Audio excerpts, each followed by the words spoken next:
దేవా, సీయోనులో మౌనముగా నుండుట నీకు స్తుతి చెల్లించుటే నీకు మొక్కుబడి చెల్లింపవలసి ఉన్నది.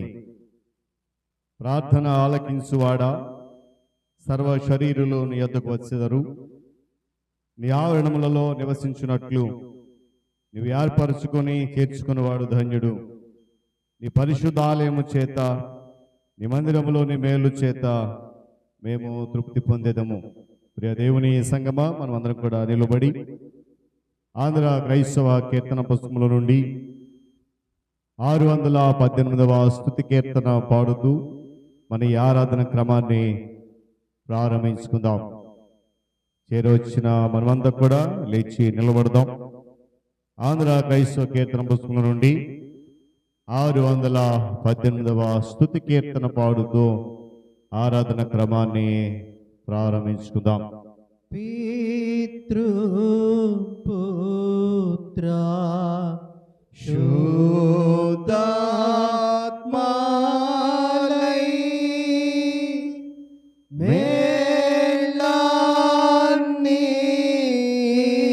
మేళాన్నిచ్చు దేవుని స్తుతించు సర్వ లోకమా స్తుతించు దివ్య సైన్యమా.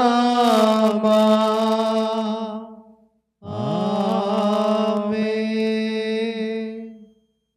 ప్రేమ కలిగిన మా తండ్రి, కృపా సత్య సంపూర్ణుడా, సకల ఆశీర్వాదములకు కారణభూతుడా, మీ గణనామానికి స్తోత్రాలు. నీ ఉచితమైన అపారమైన కృపా ప్రేమను బట్టి నన్ను మమ్మలను నీ బలమైన రెక్కల చాటున దాచి 8వ మాసములో మరొక పరిశుద్ధ ఆరాధనలో మీ సన్నిధిలో గడపడానికి మీరిచ్చినటువంటి కృప కొరకై స్తోత్రాలు. గడిచిన దినములన్నిట నీ సన్నిధి మాతో ఉంచి నాయన క్షేమమును, ఆరోగ్యమును, నెమ్మదినిచ్చిన విధానం బట్టి స్తోత్రాలు. మరి ఆరాధనను ప్రారంభించి నా తండ్రి ఇంతవరకు పాటల ద్వారా మీ నామమును స్తుతించగలిగాం. పాటలు పాడిన ప్రతి బిడ్డను కూడా మీరు దీవించి ఆశీర్వదించండి, నీ కృపలో భద్రపరచండి. నాయన, ఇదిగో ఆరాధన క్రమము జరుగుతూ ఉంటుండగా ప్రారంభం నుండి చివరి వరకు మీరే అధ్యక్షులుగా ఉండి మీ ఆత్మ చేత దీన్ని జరిగించమని ప్రార్థన చేస్తూ ఉన్నాను. ఈ జరుగుతున్న ప్రతి సమయంలో ఎలాంటి ఆటంకం కలగకుండా నడిపించమని కూడా ప్రార్థన చేస్తున్నాను. ఆరాధనకు చేరి వచ్చిన నీ బిడ్డలను జ్ఞాపకం చేసుకునండి, దీవెనతో నింపండి, సమృద్ధి అయినటువంటి నయనాదిగా సిద్ధపాటు కలుగు చేయండి. ఇంకా ఎవరైతే రావాల్సి ఉన్నదో వారు కూడా సకాలంలోనే నీ పాద సముఖమునకు వచ్చి మీ నామమును స్తుతించి ఆరాధించి తద్వారా మీ సన్నిధి నుండి వచ్చేటువంటి మేళ్లను, దీవెనను పొందుకుని కృప దయచేయండి. ఘనత, మహిమ, ప్రభావాలు మీకు మాత్రమే చెల్లిస్తూ నీ ప్రియ కుమారుడు మా రక్షకుడైన యేసుక్రీస్తు వారి ఉన్నతమైన నామములో ఈ ప్రార్థన సమర్పిస్తున్నాను మా తండ్రి. ఆమేన్. మంచిది పిల్లరా, మన మొదటి నిల్చుండి 50వ సంకీర్తన మొదటి నుండి చివరి వరకు ఉత్తర ప్రచిత రీతిగా చదువుదాం.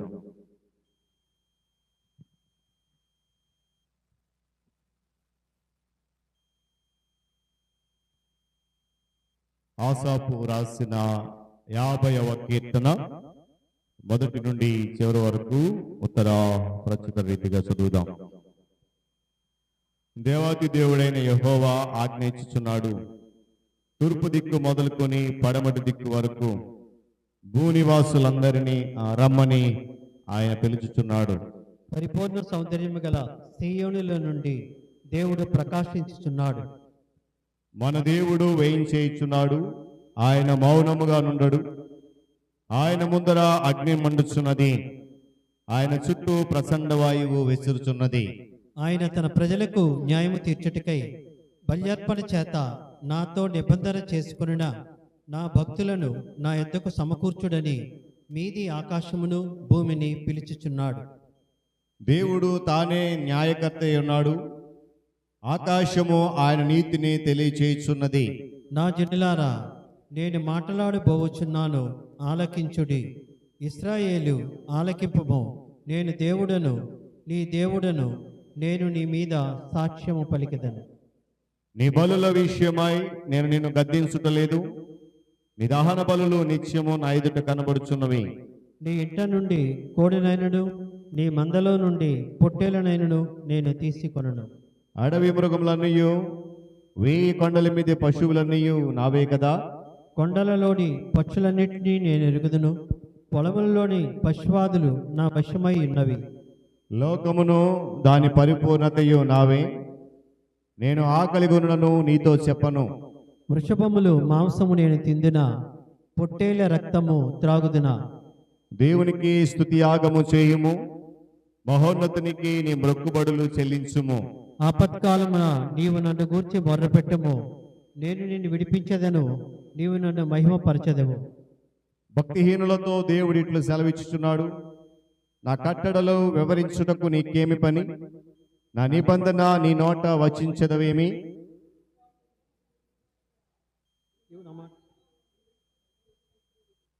నీవు దొంగను చూచినప్పుడు వానితో ఏకీభవించదవు.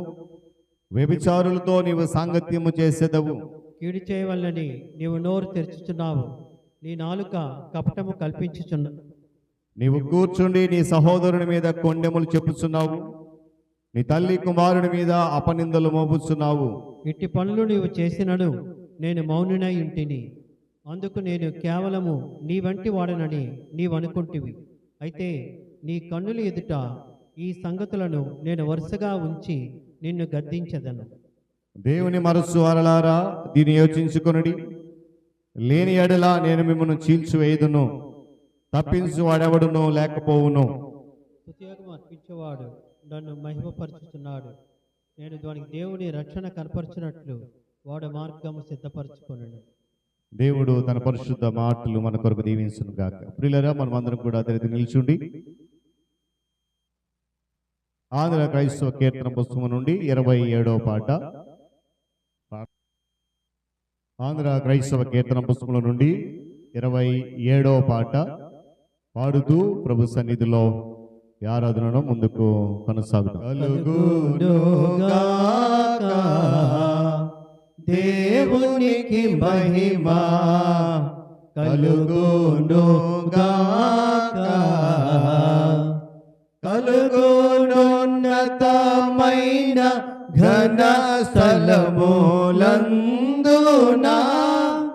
నీలకు సమాధాన నరుల కాయణ దయా కలుగునుగాక.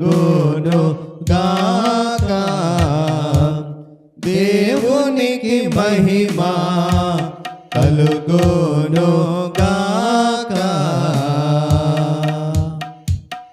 ప్రభువైన దేవా పరమరాజా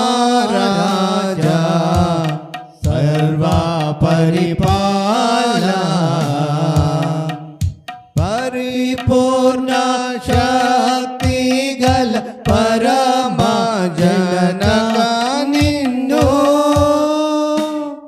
మహిని మాస్తుతి కృత మరి పొగడు చున్నాము. కలుగునుగాక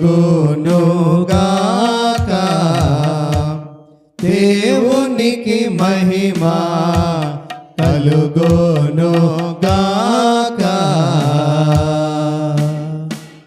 మహిమా పర్చుచు ఆరాధించు చున్నాము నిన్ను.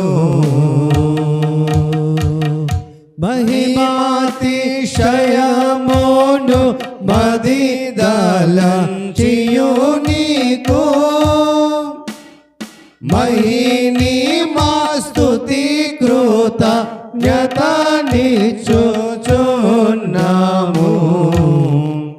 కలుగునుగాక దేవునికి మహిమ కలుగునుగాక.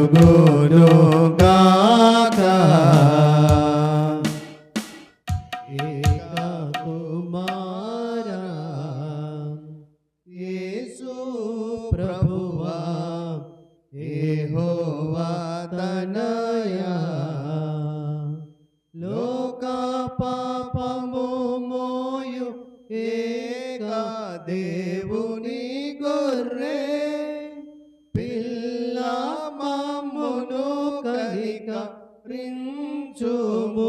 చల్లగా కలుగునుగాక దేవునికి మహిమా కలుగునుగాక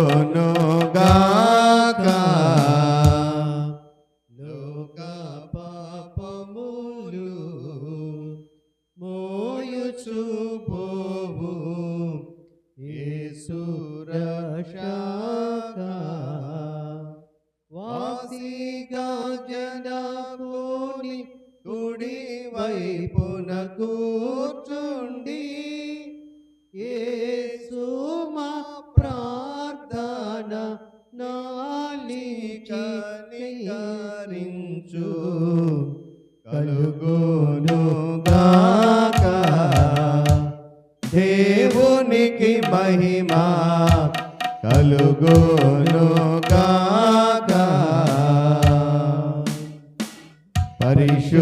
పరిశుద్ధుడావు ప్రభుడవు నీవో ప్రభువైన క్రీస్తు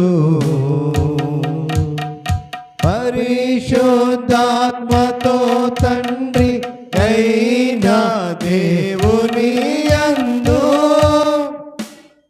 పరిపూర్ణ మహిమతో ప్రబలుచున్నామామేన్ కలుగునుగాక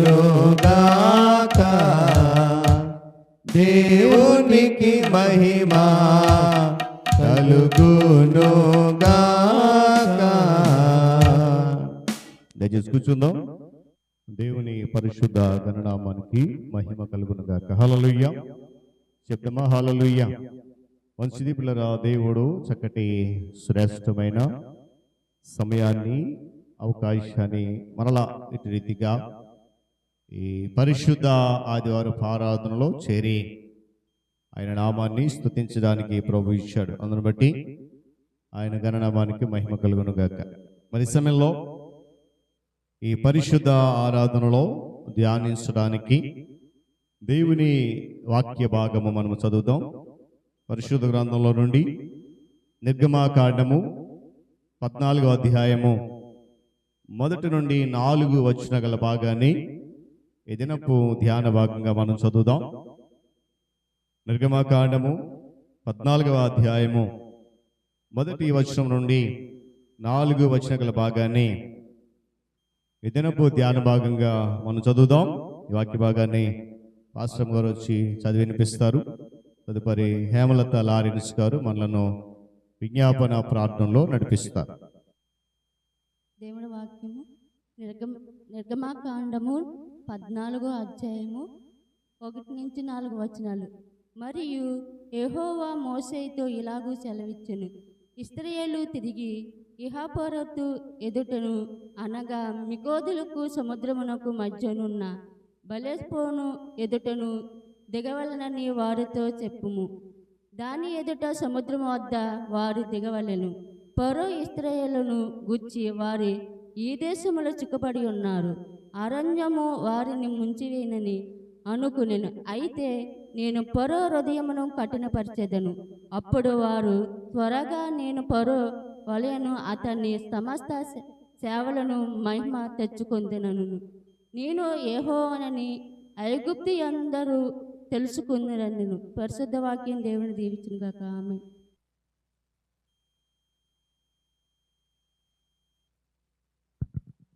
గొప్ప దేవానికి వందనాలు, మహిమ గల తండ్రి నీకు వందనాలు, రాజాది రాజా నీకు వందనాలు తండ్రి, నీకే వందనాలు, నీకే వందనాలు. గతించిన వారమంతా నైనా నీ రెక్కల కింద నీ దాగుచోటునైనా మమ్మల్ని భద్రపరిచినటువంటి ప్రభా నీకు వందనాలు చెల్లించుకుంటున్నాను. నీ పరిశుద్ధ దినము తండ్రి, నీ పునరుద్ధాన దినంలో తండ్రి నాయన మేము ఏకముగా నాయన నీ సన్నిధిలో ఉండి ఆరాధించగలటకు నాయనా, నిన్ను మేము స్థితించుకునగలటకు నాయన, మేము గణపరచుకునగలటకు నాయనా, నిన్ను మేము హెచ్చించుకునగలటకు నాయన ప్రభా మమ్మల్ని సజీవ రెక్కలో ఉంచినటువంటి తండ్రి నీకు వందనాలు తండ్రి నాయన. దినములు నాయన గతించిన తండ్రి నాయన, దయగల రక్షకుడు నాయన, నీ మాట గతించదు, నీ వాక్యము గతించదని ప్రభా, నీవు నాతో మాట్లాడినటువంటి ప్రభా నీకు వందనాలు చెల్లించుకుంటున్నాను. నీ వాక్యము జీవము గలది అని అన్నావు దేవా, నీకు వందనాలు. నీ వాక్యము నాయన మమ్మల్ని బ్రతికింపజేస్తూ ఉన్నది తండ్రి, నీకు వందనాలు. నీ వాక్యము ద్వారా తండ్రి నాయన మాకు జీవాన్ని ప్రసాదింపజేయమని ప్రభా నీ సన్నిధిలో నాయన నేను ప్రార్థన చేస్తూ ఉన్నాను దేవా, నీకు వందనాలు తండ్రి నాయన. ఇక్కడ కూడి వచ్చినటువంటి ప్రతి బిడ్డను కూడా మీరు జ్ఞాపకం చేసుకున్నందుకు నాయన నీకు వందనాలు తండ్రి, వందనాలు. వారి వారి విజ్ఞాపన ప్రార్థనలు ఆలకించుచున్న దేవుడు తండ్రి నాయన.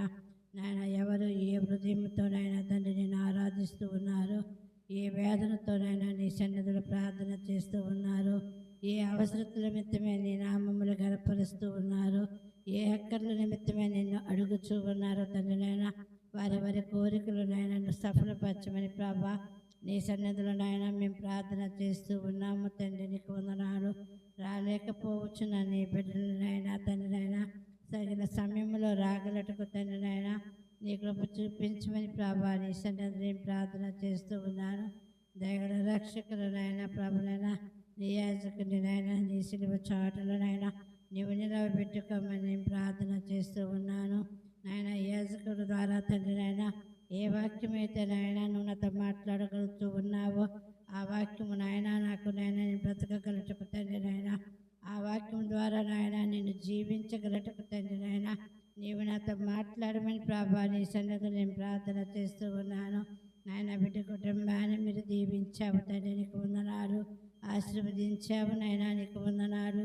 నీవు హెచ్చించుచున్న దేవా నీకు వందనాలు. నీవు కనపరుస్తూ ఉన్నందుకు నీకు వందనాలు తండ్రి, వందనాలు. సంఘాన్ని నాయన తండ్రి నాయన పెద్దలు మీరు జ్ఞాపకం చేసుకో తండ్రి, వారికి ఆలోచనలు వారి అక్కర్లు తండ్రి నాయన సంఘము కొరకు నాయన వారు పడుచున్న నాయన ప్రయాసాన్ని తండ్రి వ్యర్థము కాకుండా దేవా తండ్రి నాయన ఆత్మను రక్షణలోకి నడిపించగల గొప్ప మనసుల బిడ్డలకు నువ్వు దయచేసి నాయన నూతనమైన ఆత్మలు నీ సన్నిధిలో రాగలటకు తండ్రి నాయన నీ సన్నిధిలో నాయన చూపగల భాగ్యమును నాయన బిడ్డలకు ప్రసాదింపచేయమని ప్రార్థన చేస్తూ ఉన్నాను. దయగల రక్షకులు నాయన మా దేశాన్ని మీరు జ్ఞాపకం చేసుకోతండి, మా గ్రామాన్ని మీరు జ్ఞాపకం చేసుకోమని అడుగుచున్నాను. మా గ్రామ ప్రజల కొరకు నాయన మీ సన్నిధిలో ప్రార్థన చేస్తూ ఉన్నాను. నాయన రక్షణ లేనటువంటి వారి కొరకు నాయన నీ రక్షణ అనుభవంలోకి రాగలటకు నాయన తండ్రి, నాయన తండ్రి వారి నాయన హృదయములు మార్చి దేవా తండ్రి నాయన నీ వాక్యము వాళ్ళ హృదయంలో నాయన తాకగల అనుభవములు తండ్రి నాయన అనుభవించి నాయన తండ్రి నాయన నీ సన్నిధిలోకి నాయన నిజ దేవుడివని తండ్రి నాయన నీవు మాట్లాడే దేవుడివని ప్రభునైనా బిడ్డలు గ్రహించుకుని గల మనస్సులు నాయన తండ్రి బిడ్డలకి దయచేయమని ప్రార్థన చేస్తూ ఉన్నాను. ఏ ఒక్క బిడ్డ కూడా నశించిపోవటనైనా నీకు ఇష్టం లేదు అన్నావు తండ్రి నాయన. ప్రతి ఒక్కరు మోకాళ్ళనైనా ప్రార్థన తండ్రి మేము ప్రార్థించే అనుభవములు తండ్రి నాయన మాకు దయచేయమని ప్రార్థన చేస్తూ ఉన్నాను. దయగల రక్షకుడు నాయన తండ్రి మా సంఘమును నాయన తండ్రి నాయన బహుగా విశాలపరచండి అయ్యా, విస్తరింపజేయండి ప్రభునైనా. దిగజారిపోవచ్చున్న బిడ్డలకు నాయన మరలా నువ్వు కట్టుచున్న దేవుడు తండ్రి నాయన, పోగొట్టుకున్న మా జీవితమును నాయన మరలా నువ్వు కట్టుచున్న దేవుడు తండ్రి నాయన. నాయన మా బ్రతుకులు తండ్రి నాయన నీవు మార్చమని ప్రార్థన చేస్తూ ఉన్నాను. కోల్పోయినటువంటి మా జీవితమును నాయన దిగజారిపోవచ్చున్న మా జీవితములు తండ్రి నాయన ఈ లోకమైన బంధకములో నాయన మేము దిగిపోవచ్చున్న మా జీవితంలో తండ్రి నాయన మరలా నువ్వు కట్టుదునని నాతో మాట్లాడావయ్యా నాయన. నీ సన్నిధిలో నాయన తండ్రి నాయన మేము కట్టబడే అనుభవములు తండ్రి నాయన మా జీవితంలో దయచేయమని ప్రార్థన చేస్తూ ఉన్నాను. మరలా మా హృదయంలో తండ్రి నాయన నీ సన్నిధిలో కట్టబడే హృదయంలో తండ్రి నాయన మాకు అనుగ్రహించమని ప్రార్థన చేస్తూ ఉన్నాను. నాయన దేవా తండ్రి నాయన మేము మొర్రపెట్టినట్లయితే మాకు తగిన సమయంలో తండ్రి నాయన మాతో నాయన జవాబు దయచేసినటువంటి వాడు తండ్రి నాయన. తండ్రి అని నీ నామములు మేము అడిగినట్లయితే సమస్తము నాయన మా కొరకు సిద్ధపరిచే దేవుడు తండ్రి నాయన. అబ్బా అని నీ నామములు మేము ప్రార్థన చేస్తే దేవా మా హృదయ వాంఛలు ఎరిగినటువంటి వాడు నాయన. అలాంటి ప్రార్థన జీవితంలోనైనా మాకు దయచేయమని ప్రార్థన చేస్తూ ఉన్నాను. తెగల రక్షకుల నాయన స్త్రీలైనా తండ్రినైనా ఘనమైన ఘటనలు అవతరినైనా అలాంటి ఘటమైన జీవితంలోనైనా మేము జీవించగలటుకు తండ్రి నాయన. జ్ఞానవంతురాలు నాయన తన ఇల్లుని కట్టుకుని ప్రభనైనా నాతో మాట్లాడినటువంటి దేవానికి వందనాలు. మా సంఘాన్ని మేము కట్టబడే భాగ్యములు తండ్రి నాయన. జ్ఞానము కలిగినైనా మా సంఘము మేము నిలవబెట్టుకుని గల జ్ఞానాన్ని తండ్రి నాయన. మా సంఘాన్ని మేము అభివృద్ధి పరచగల జ్ఞానాన్ని తండ్రి నాయన. మా సంఘాన్ని మేము విశాలపరచే జ్ఞానాన్ని తండ్రి నాయన. మా సంఘాన్ని విస్తరింపజేయగల జ్ఞానమును నాయన తండ్రి నాయన మాకు దయచేయమని ప్రార్థన చేస్తూ ఉన్నాను. నీ రాకడ బహు సమీపముగా ఉన్నది తండ్రి నాయన. నీ రాకడలో మేము ఎత్తబడే గుంపుల తండ్రి నాయన ప్రార్థన అనే నూనెను నాయన తండ్రి మా దివిటీలు హృదయంలో మా దివిటీలు మేము వెలిగించుకొని దేవా నీ సన్నిధిలో మేము నిలవబడి నాయన తండ్రి నీ పిలుపు మేరకు నాయన మేము అందుకునే భాగ్యమును నాయన మాకు దయచేయమని యేసు పరిశుద్ధ నామములో ఆయన బ్రతమాలి వేడుకుంటున్నాను తండ్రి. వాక్య భాగము చదివి వినిపించిన పాస్టర్ గారు, అదేవిధంగా విజ్ఞాపన ప్రార్థనలో నడిపించినటువంటి హేమలత లారెన్స్ గారు, ఇరువురికి ప్రభు నామములో వందనాలు తెలియజేస్తా ఉన్నాను. అందులో లేచి నిలబడదాం, స్తుతి ఆరాధన చేద్దాం. దేవుడు గడిచిన దినాలన్నిట మన ఎడల మన కుటుంబాల పట్ల ఆయన చూపిన కృప, ఆయన ఇచ్చిన కాపుదల, ఆయన అనుగ్రహించినటువంటి విలువైన శ్రేష్టమైన ఆరోగ్యం, మరి ఇవన్నీ తలుచుకుంటూ వాక్యం కొరకు సిద్ధపడుతూ మన హృదయాన్ని సిద్ధం చేసుకుంటూ స్తుతి ఆరాధనలో పాలిభాగస్తులవుదాం. మరి సమయంలో ప్రియులు మన సంఘ అధ్యక్షులు అనిల్ మాస్టర్ గారు మనలను స్తుతి ఆరాధన నడిపిస్తారు. వారితో పాటు మనము దేవుణ్ణి స్తుతిస్తూ చప్పట్లు కొడుతూ గణపరుస్తూ వాక్యం కొరకు సిద్ధపడతాం. దేవుని స్తోత్రం. మరి దేవుడు అవకాశం ఇచ్చిన విధానం బట్టి దేవునికి వందనాలు చెల్లిస్తూ ఉన్నాను. మరి సమయంలో మన జీవితాల్లో దేవుడు ఇచ్చినటువంటి మరొక శ్రేష్టమైన ఆదివారం. ఇటు రీతిగా మనం నిల్చున్నామంటే కేవలం దేవుడు మనపై చూసినటువంటి కృప. ఈ సమయంలో మనం ఎక్కడ కూడా ఎటువంటి ఆలోచన లేకుండా మరి దయచేసి ఆ యొక్క సెల్ ఫోన్స్ ఏవైతే ఉన్నాయో దాన్ని మరి సైలెంట్ మోడ్లో పెట్టుకొని ఈ స్తుతి ఆరాధనలో మరి నాతో కలిసి మన అందరం కూడా కలిసి చేయాలని చిన్న ఆలోచన. అందరూ కూడా కళ్ళు మూసుకొని మన ముందుగా దేవునికి స్తుతి చెల్లిద్దాం. స్తుతి చెల్లించడమే కాకుండా మన కుటుంబాల గురించి, మన యొక్క బంధువులు, స్నేహితులు ఆయా ప్రాంతాల్లో దేవుడు ఉంచాడు అంటే కేవలం దేవుడు మనపై చూసినటువంటి కృప. అందుకు మనం కృతజ్ఞత సమయంలో ఈ స్తుతి అనేది చెల్లించాలి. ఈ సమయంలో మనకు వచ్చినటువంటి పాట కలిసి పాడాలని కోరుతూ ఉన్నాను. మరి తెలిసిన వారు నాతో కలిసి పాడండి. మరి ఆరాధన, స్తుతి ఆరాధన అనే పాట అందరికీ అది తెలుసు. మరి ఆరాధనలో మరి చాలా విషయాలు ఇక్కడ బైబిల్ ఉన్నటువంటి స్తుతి ఇక్కడ చెల్లిస్తూ ఉంది. అందరూ కూడా కలిసి పాడదాం.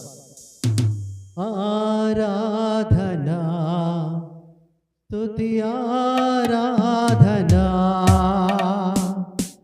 ఆరాధనా స్తుతి ఆరాధనా. నీ వంటి వారు ఒక్కరును లేరు, నీవే అతి శ్రేష్ఠుడా.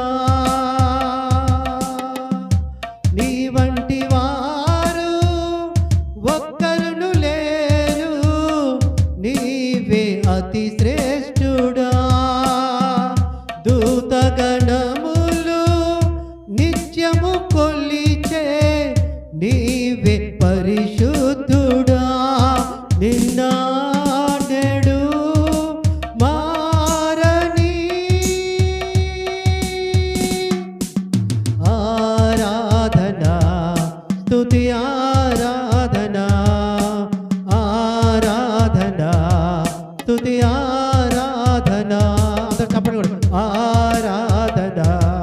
స్తుతి ఆరాధనా.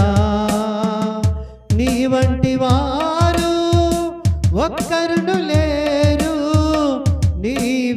అతి శ్రేష్ఠుడా దూతగణములు నిత్యము కొలిచే నీవే పరిశుద్ధుడా నిన్నా నేడు మారని ఆరాధన స్తుతి ఆరాధన ఆరాధన స్తుతి ఆరాధన.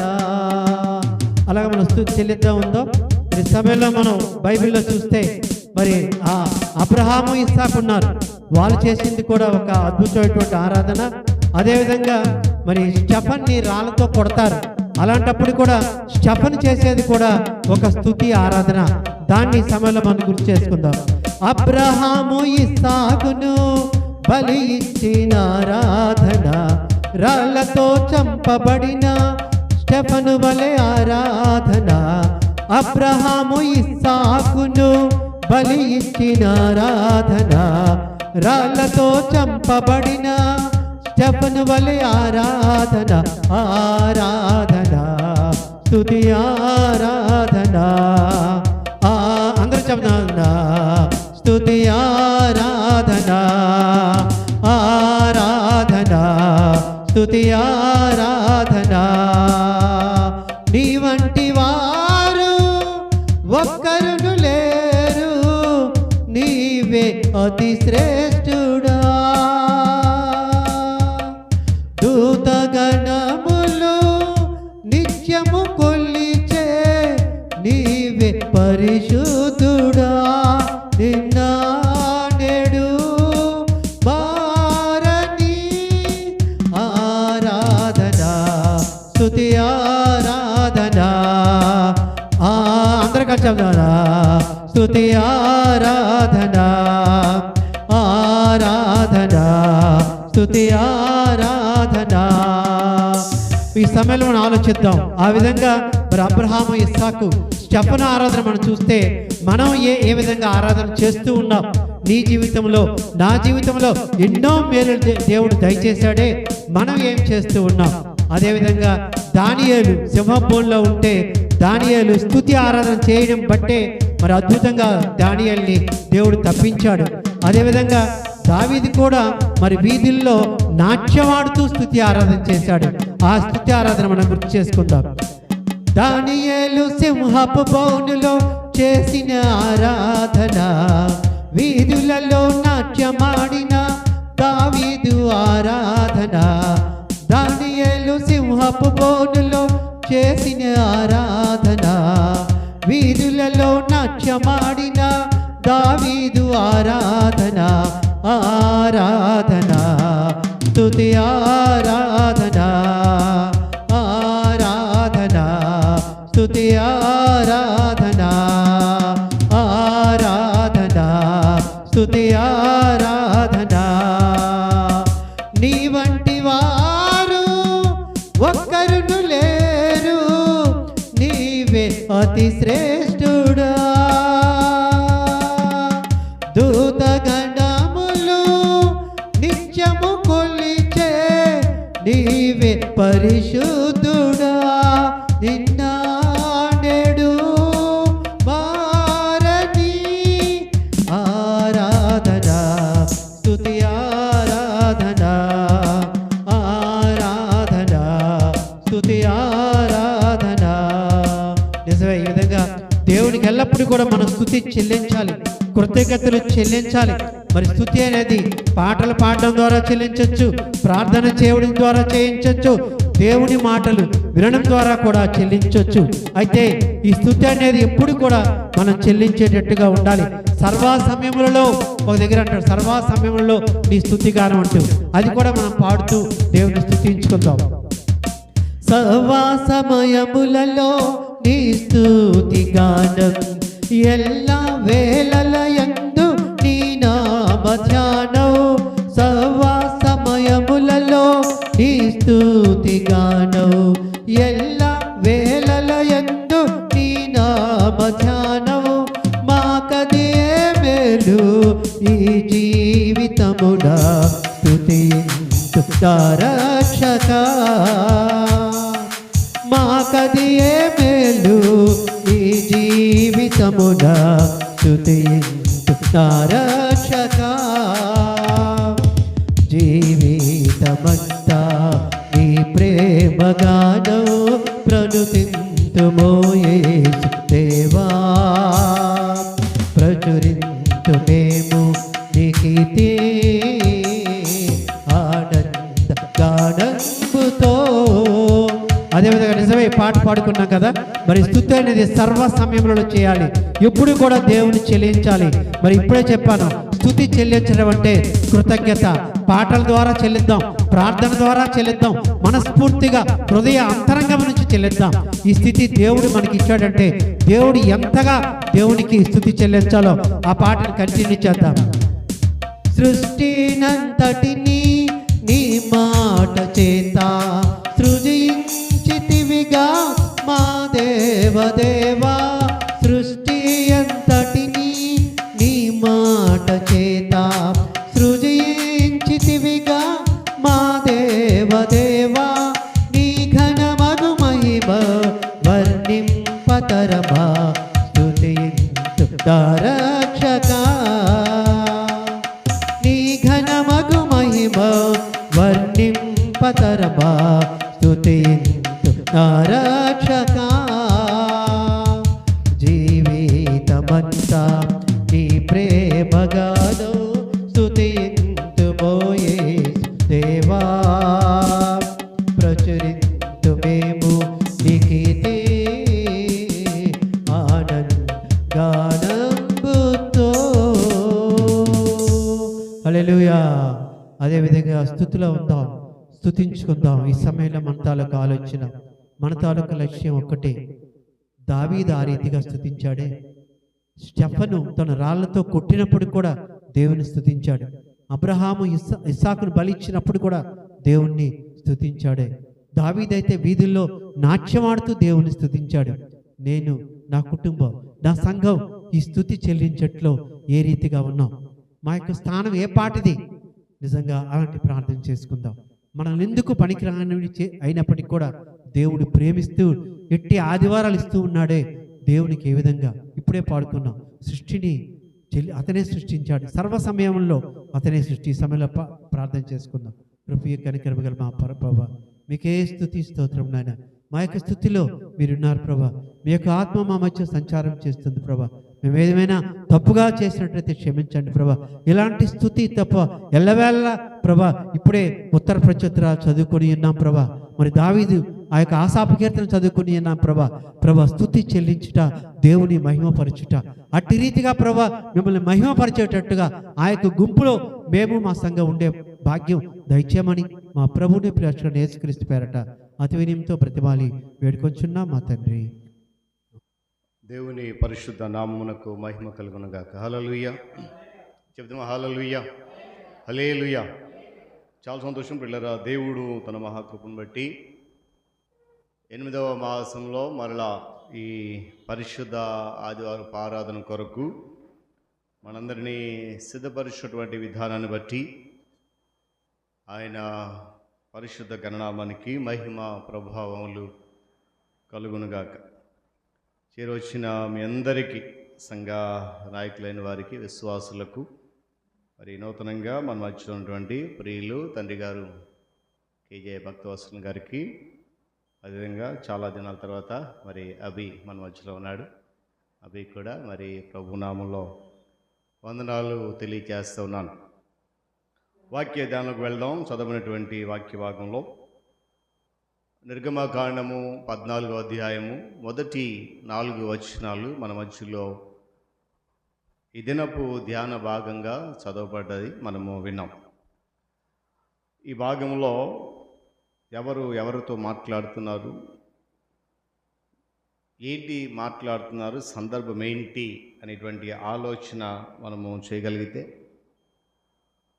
తండ్రి అయినటువంటి దేవుడు ఇశ్రాయేలు ప్రజలను ఐగుప్తు బానిసత్వం విడిపించిన తర్వాత మోషే నాయకత్వంలో నడిపించబడుతున్నటువంటి వారికి అనేక విధాలుగా ఆయన యొక్క కట్టడలను, ఆయన నిబంధనను, ఆజ్ఞను వివరిస్తూ వస్తున్నాడు.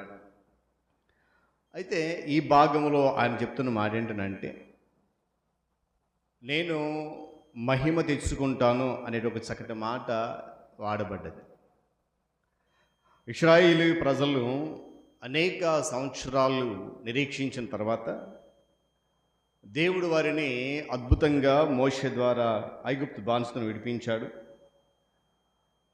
తద్వారా దేవుడే వారి ప్రయాణాన్ని కొనసాగించాడు. ఇప్పుడు వారి ప్రయాణం అంతట్లో కూడా దేవుడు మహిమపరచబడాలని కోరుకుంటున్నాడు. ఎన్నో సంవత్సరాలు మనకు తెలుసు కదా, సుమారుగా 450 సంవత్సరాలు పైబడి వారి బానిసత్వపు జీవితం నుండి విడుదల కలుగజేసి వారిని అరణ్య మార్గములో ఏదైతే వాగ్దానం చేశాడో ఆ వాగ్దాన దేశం వైపు నడిపిస్తున్నప్పుడు వారి ప్రయాణం అంతటిలో కూడా దేవుడు మహిమపరచబడాలని కోరుకుంటున్నాడు. ఈరోజు భూమి మీద నివసిస్తున్నటువంటి మనము కూడా మన యొక్క విశ్వాస ప్రయాణం ద్వారా, మన ఆత్మీయ ప్రయాణం ద్వారా కూడా ఆయన మహిమపరచబడాలని కోరుకుంటూ ఉన్నాడు. ఏ విధంగా మహిమపరచబడతాడు అని అంటే, మన చదువుని ఈ వాక్య భాగంలో ఒక చక్కని మాటను చూడండి. 4వ వచనం గమనిస్తే, నేను ఫరో హృదయాన్ని కఠినపరుస్తాను, అతడు వారిని తరుముతాడు, అనగా ఇశ్రాయేలు ప్రజలను తరుముతాడు. కాబట్టి ఆ తరిమేటి సమయంలో ఫరో వలనను అతని సేనల వలనను మహిమ తెచ్చుకుంటాను. అంటే దీని అర్థం ఏంటంటే, దేవుడు తన బిడ్డల జీవితంలో కొన్ని సమస్యలను పెట్టి ఆ సమస్యల ద్వారా ఆయన మహిమ పొందాలనుకుంటాడు. దేవుని స్తోత్రం కలుగును గాక. ఇది వినడానికి కొంచెం ఆశ్చర్యంగా ఉంటుంది మనకి. అదేంటండి, మనకి సమస్య వస్తే దేవుడు మహిమపరచబడటం ఏంటి? మనం ఆనందిస్తే కదా, మనం సంతోషంగా ఉంటే కదా, మనము సమృద్ధిగా ఏ కష్టము లేకుండా ఉంటే కదా దేవుని మహిమపరుస్తాం. దేవుడు మనకు సమస్యలను ఇస్తే, దేవుడు మనకు కష్టాన్ని అనుగ్రహిస్తే, దేవుడు మనల్ని బాధలు నడిపిస్తే మనం ఎలా ఆయనను మహిమపరుస్తాం? ఇలాంటి కొన్ని సందేహాలు వ్యక్తం చేసేటువంటి విశ్వాసాలకు లేకపోలేదు. కానీ దేవుడైతే ఖచ్చితంగా చెప్తున్నాడు, నేను ఫరో హృదయాన్ని కఠినపరుస్తాను, ఇశ్రాయేలు ప్రజలను, నా ప్రజలను విడిపించాను, మోషే నడిపిస్తున్నాడు. అయితే వారు బయటికి వచ్చారే కానీ వారిని ఆ సమస్య ఏమాత్రం కూడా విడిచిపోలేదు. ఫరో వల్ల అతని సేనలు వారిని తరుముతూ ఉంటాయి. కాబట్టి ఆ సమస్య ద్వారా ఇశ్రాయేలు ప్రజలకు ఫరో ద్వారా అతని సమస్త సేనలు ఏదైతే సమస్య వచ్చిందో దాని ద్వారా నేను మహిమ తెచ్చుకుంటాను. దేవుని స్తోత్రం కలుగును గాక. చెప్పగా హల్లెలూయా. ఇశ్రాయేలు ప్రజలు ఎర్ర సముద్రం వద్ద దిగాలని దేవుడు ఆజ్ఞాపించాడు. ఏమండి, ఆయన అంటాడు కదా, ఆ ముందు వచనాలు మనం చదివితే 13వ అధ్యాయం చివరి వచనం అంటే ఎక్కడి నుంచి ఎక్కడికి వెళ్ళాలి, ఎలా ప్రయాణం చేయాలి, 17వ వచనం చదవండి. తర్వాత ఇంటికి వెళ్ళిన తర్వాత మనకు సమయం లేదు, కానీ ఎక్కడెక్కడ ఆగాలి, ఏ ఏ లోయలో దిగాలి, ఏ ప్రాంతంలో నడవాలని చెప్పి సూచించాడు దేవుడు. అదే సమయంలో ఇక్కడ వాక్యం చెప్తున్నట్లుగా దేవుడు ఫరో హృదయాన్ని కఠినపరిచాడు. అంతకుముందు కూడా మోషే అహరోను వెళ్ళినప్పుడు ఫరో దేవుని ప్రజలైనటువంటి ఇశ్రాయేలును విడిచిపెట్టక ఇష్టపడలే. దేవుడు ముందే చెప్పాడు ఏమని, నేను ఫరో హృదయాన్ని కఠినపరుస్తాను. కొన్నిసార్లు దేవుడు ఫరో హృదయాన్ని కఠినపరిస్తే, మరికొన్నిసార్లు ఫరో తనంతట తానే కఠినపరుచుకున్నాడు. దేవుడు చెప్పినట్లుగానే ఫరో అన్ని శ్రమలను చూసిన తర్వాత ఇశ్రాయేలు ప్రజలను మోషే అహరోను పంపించడానికి ఇష్టపడ్డాడు. అయితే అది కేవలము తాత్కాలిక మాత్రమే. దేవుడు ఎక్కడితో ఫరో తన యొక్క మనసును మార్చుకున్నాడు. కాబట్టి మీరు ఐగుప్తు దాటిపోయిన తర్వాత ఫరో వల్ల మీకు ఎటువంటి సమస్య ఉండదు, అతని సేనలు కానీ లేక ఫరో సైన్యం కానీ మీ వెంట పడదు అని చెప్పి దేవుడు వాగ్దానము చేయలేదు. ఎందుకంటే ఇశ్రాయేలు ప్రజలు అనగా తన ప్రజలు సమస్యలలో ఉండాలి, ఆ సమస్య ద్వారా దేవుని వారు మహిమపరచాలి. అది దేవుని యొక్క ఆలోచన. దేవుని స్తోత్రం కలుగును కాక. మనం చేయగలుగుతామా? మనకి ఏదైనా సమస్య వచ్చింది అనుకోండి, మనకి ఏదైనా కష్టం వచ్చుకోండి, దేవానికి మహిమ కలుగును కాక అంటామా? ఎట్టి పరిస్థితులు కూడా మాట రాదు. ఎంత త్వరగా ఆ సమస్యను బయటపడేస్తాడు దేవుడు. ఎంత త్వరగా ఆ కష్టం నుండి దేవుడు మనల్ని విడిపిస్తాడు, ఎంత త్వరగా దేవుడు ఆ యొక్క బాధ నుండి మాకు విముక్తి కలిగిస్తాం చూస్తాం తప్ప నాకు వచ్చిన ఈ సమస్య వల్ల లేక నాకు వచ్చిన ఈ శ్రమల వల్ల ఆయన మహిమపరచబడాలి అనే ఆలోచన మనకి రాదు. మనం చాలాసార్లు మనం చేసే ప్రార్థన ఏంటంటే, నాకు ఈ ఆరోగ్యం ఇచ్చావు కాబట్టి నేను నీకు మహిమ చెల్లిస్తున్నాను, నాకు ఈ సంపద ఇచ్చావు కాబట్టి నేను నీకు మహిమ చెల్లిస్తున్నాను, మాకు ఇటు శ్రేష్టమైన ఆరోగ్యాన్ని ఇచ్చావు కనుక నేను నీకు మహిమ చెల్లిస్తున్నాను కదా. చూడండి ఇక్కడ, కానీ దేవుడు అంటున్నాడు, మీరు సమస్యలో పడినప్పుడు నేను ఆ సమస్య ద్వారా మహిమ పొందుకుంటున్నాను అంటున్నాడు. ఏమండి, దేవుడు ఫరో హృదయాన్ని కఠినపరిచి మరలా ఇశ్రాయేలును తరిమే విధంగా చేశాడు. అయితే ఇశ్రాయేలును పోనిచ్చేలా దేవుడే చేశాడు. ముందు గమనించాలి ఈ మాట. ఐగుప్తు నుండి ఫరో హృదయాన్ని కఠినపరిచినప్పటికి కూడా మరలా ఫరో తన హృదయాన్ని మానించి బయటికి పోనిచ్చేలా చేసింది దేవుడే. మరలా మరి వారి వెంట పడి వారిని సమస్యలు ఇరికించేలా చేసింది కూడా దేవుడే. అదేంటండి, విడిపించిన దేవుడు ఎలా మరలా కష్టాలకు నెట్టేస్తాడు? ఇక్కడే మనం అర్థం చేసుకోవాల్సిన విషయం ఏంటంటే, ఆయన చాలా స్పష్టంగా చెప్తున్నాడు, వారి వలన నేను మహిమ తెచ్చుకుంటాను. ఆ తర్వాత మాట చూడండి, నేను యెహోవానని ఐగుప్తులందరూ తెలుసుకుంటారు. ఏమండి, దేవుని స్తోత్రం కలుగును గాక. చెప్పాలి హల్లెలూయా. ఎందుకంటే ఈ సమస్య ద్వారా దేవుడు తనను తను మహిమపరచబడాలని కోరుకుంటున్నాడు. అయితే నేను ప్రారంభంలో ప్రశ్న వేశాను కదా, సమస్య ద్వారా దేవుడు ఎలా మహిమపరచబడతాడు? అది దేవునికి మాత్రమే తెలుసు. మనకు వచ్చిన సమస్య ఏదైతే ఉందో మనం అనుకుంటాం ఏమని, నేను సమస్యల్లో ఉంటే, నేను బాధలో ఉంటే ఆయన ఎలా మహిమపరచబడతాడు మనం అనుకుంటాం. కానీ ఎలా మహిమ తెచ్చుకోవాలో అది ఆయనకి తెలుసు. దేవుని స్తోత్రం కలుగును గాక. గమనించాలి. ఎందుకంటే యెషయా గ్రంథంలో ఒక మాట అంటాడు, మీ తలంపులు వేరు, నా తలంపులు వేరు. మన ఆలోచనకు వేరు, దేవుని ఆలోచన పూర్తిగా వేరు. కానీ మనం అర్థం చేసుకోవాల్సిన విషయం ఏంటంటే, ఫరో హృదయాన్ని కఠినం చేసిన దేవుడు మరలా ఆ కఠిన హృదయాన్ని మార్చాడు. మరలా మార్చిన దేవుడే ఆ హృదయాన్ని కఠినపరిచి తన ప్రజలైన వారికి సమస్యను సృష్టించడం ద్వారా ఆ సమస్యలో నుండి ఆయన మహిమను పొందుకున్నాడు. దేవుని స్తోత్రం కలుగును గాక. ఇది మనము చాలా తీవ్రంగా ఆలోచించాల్సిన విషయం. ఎందుకంటే చాలా సందర్భాల్లో నేను జ్ఞాపకం చేసినట్లుగా మనం అంతా సంతోషంగా బాగుంటేనే దేవునికి మహిమ చెల్లిస్తాం. మన ఇంటిలో ఏదైనా గొప్ప కార్యం జరిగినప్పుడు మహిమ చెల్లిస్తాం. మన జీవితంలో అద్భుతాలు జరిగినప్పుడు దేవానికి మహిమ అంటాం. కానీ ఈ విధంగా అనగా, దేవా నాకు ఈ సమస్య వచ్చింది, ఈ సమస్య ద్వారా నీవు మహిమ పొందాలి, ఈ ప్రార్థన నేర్చుకోవాలి.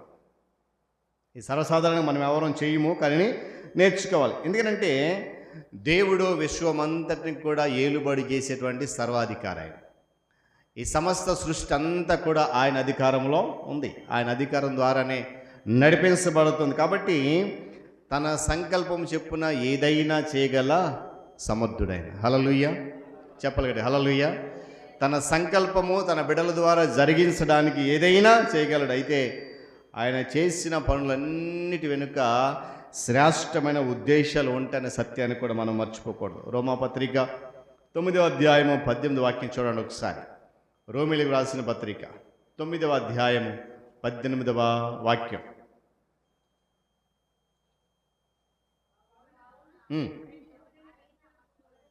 కనికరింపు గోరును వారిని కనికరించును, ఎవని కఠినపరచు గోరును వారిని కఠినపరచును.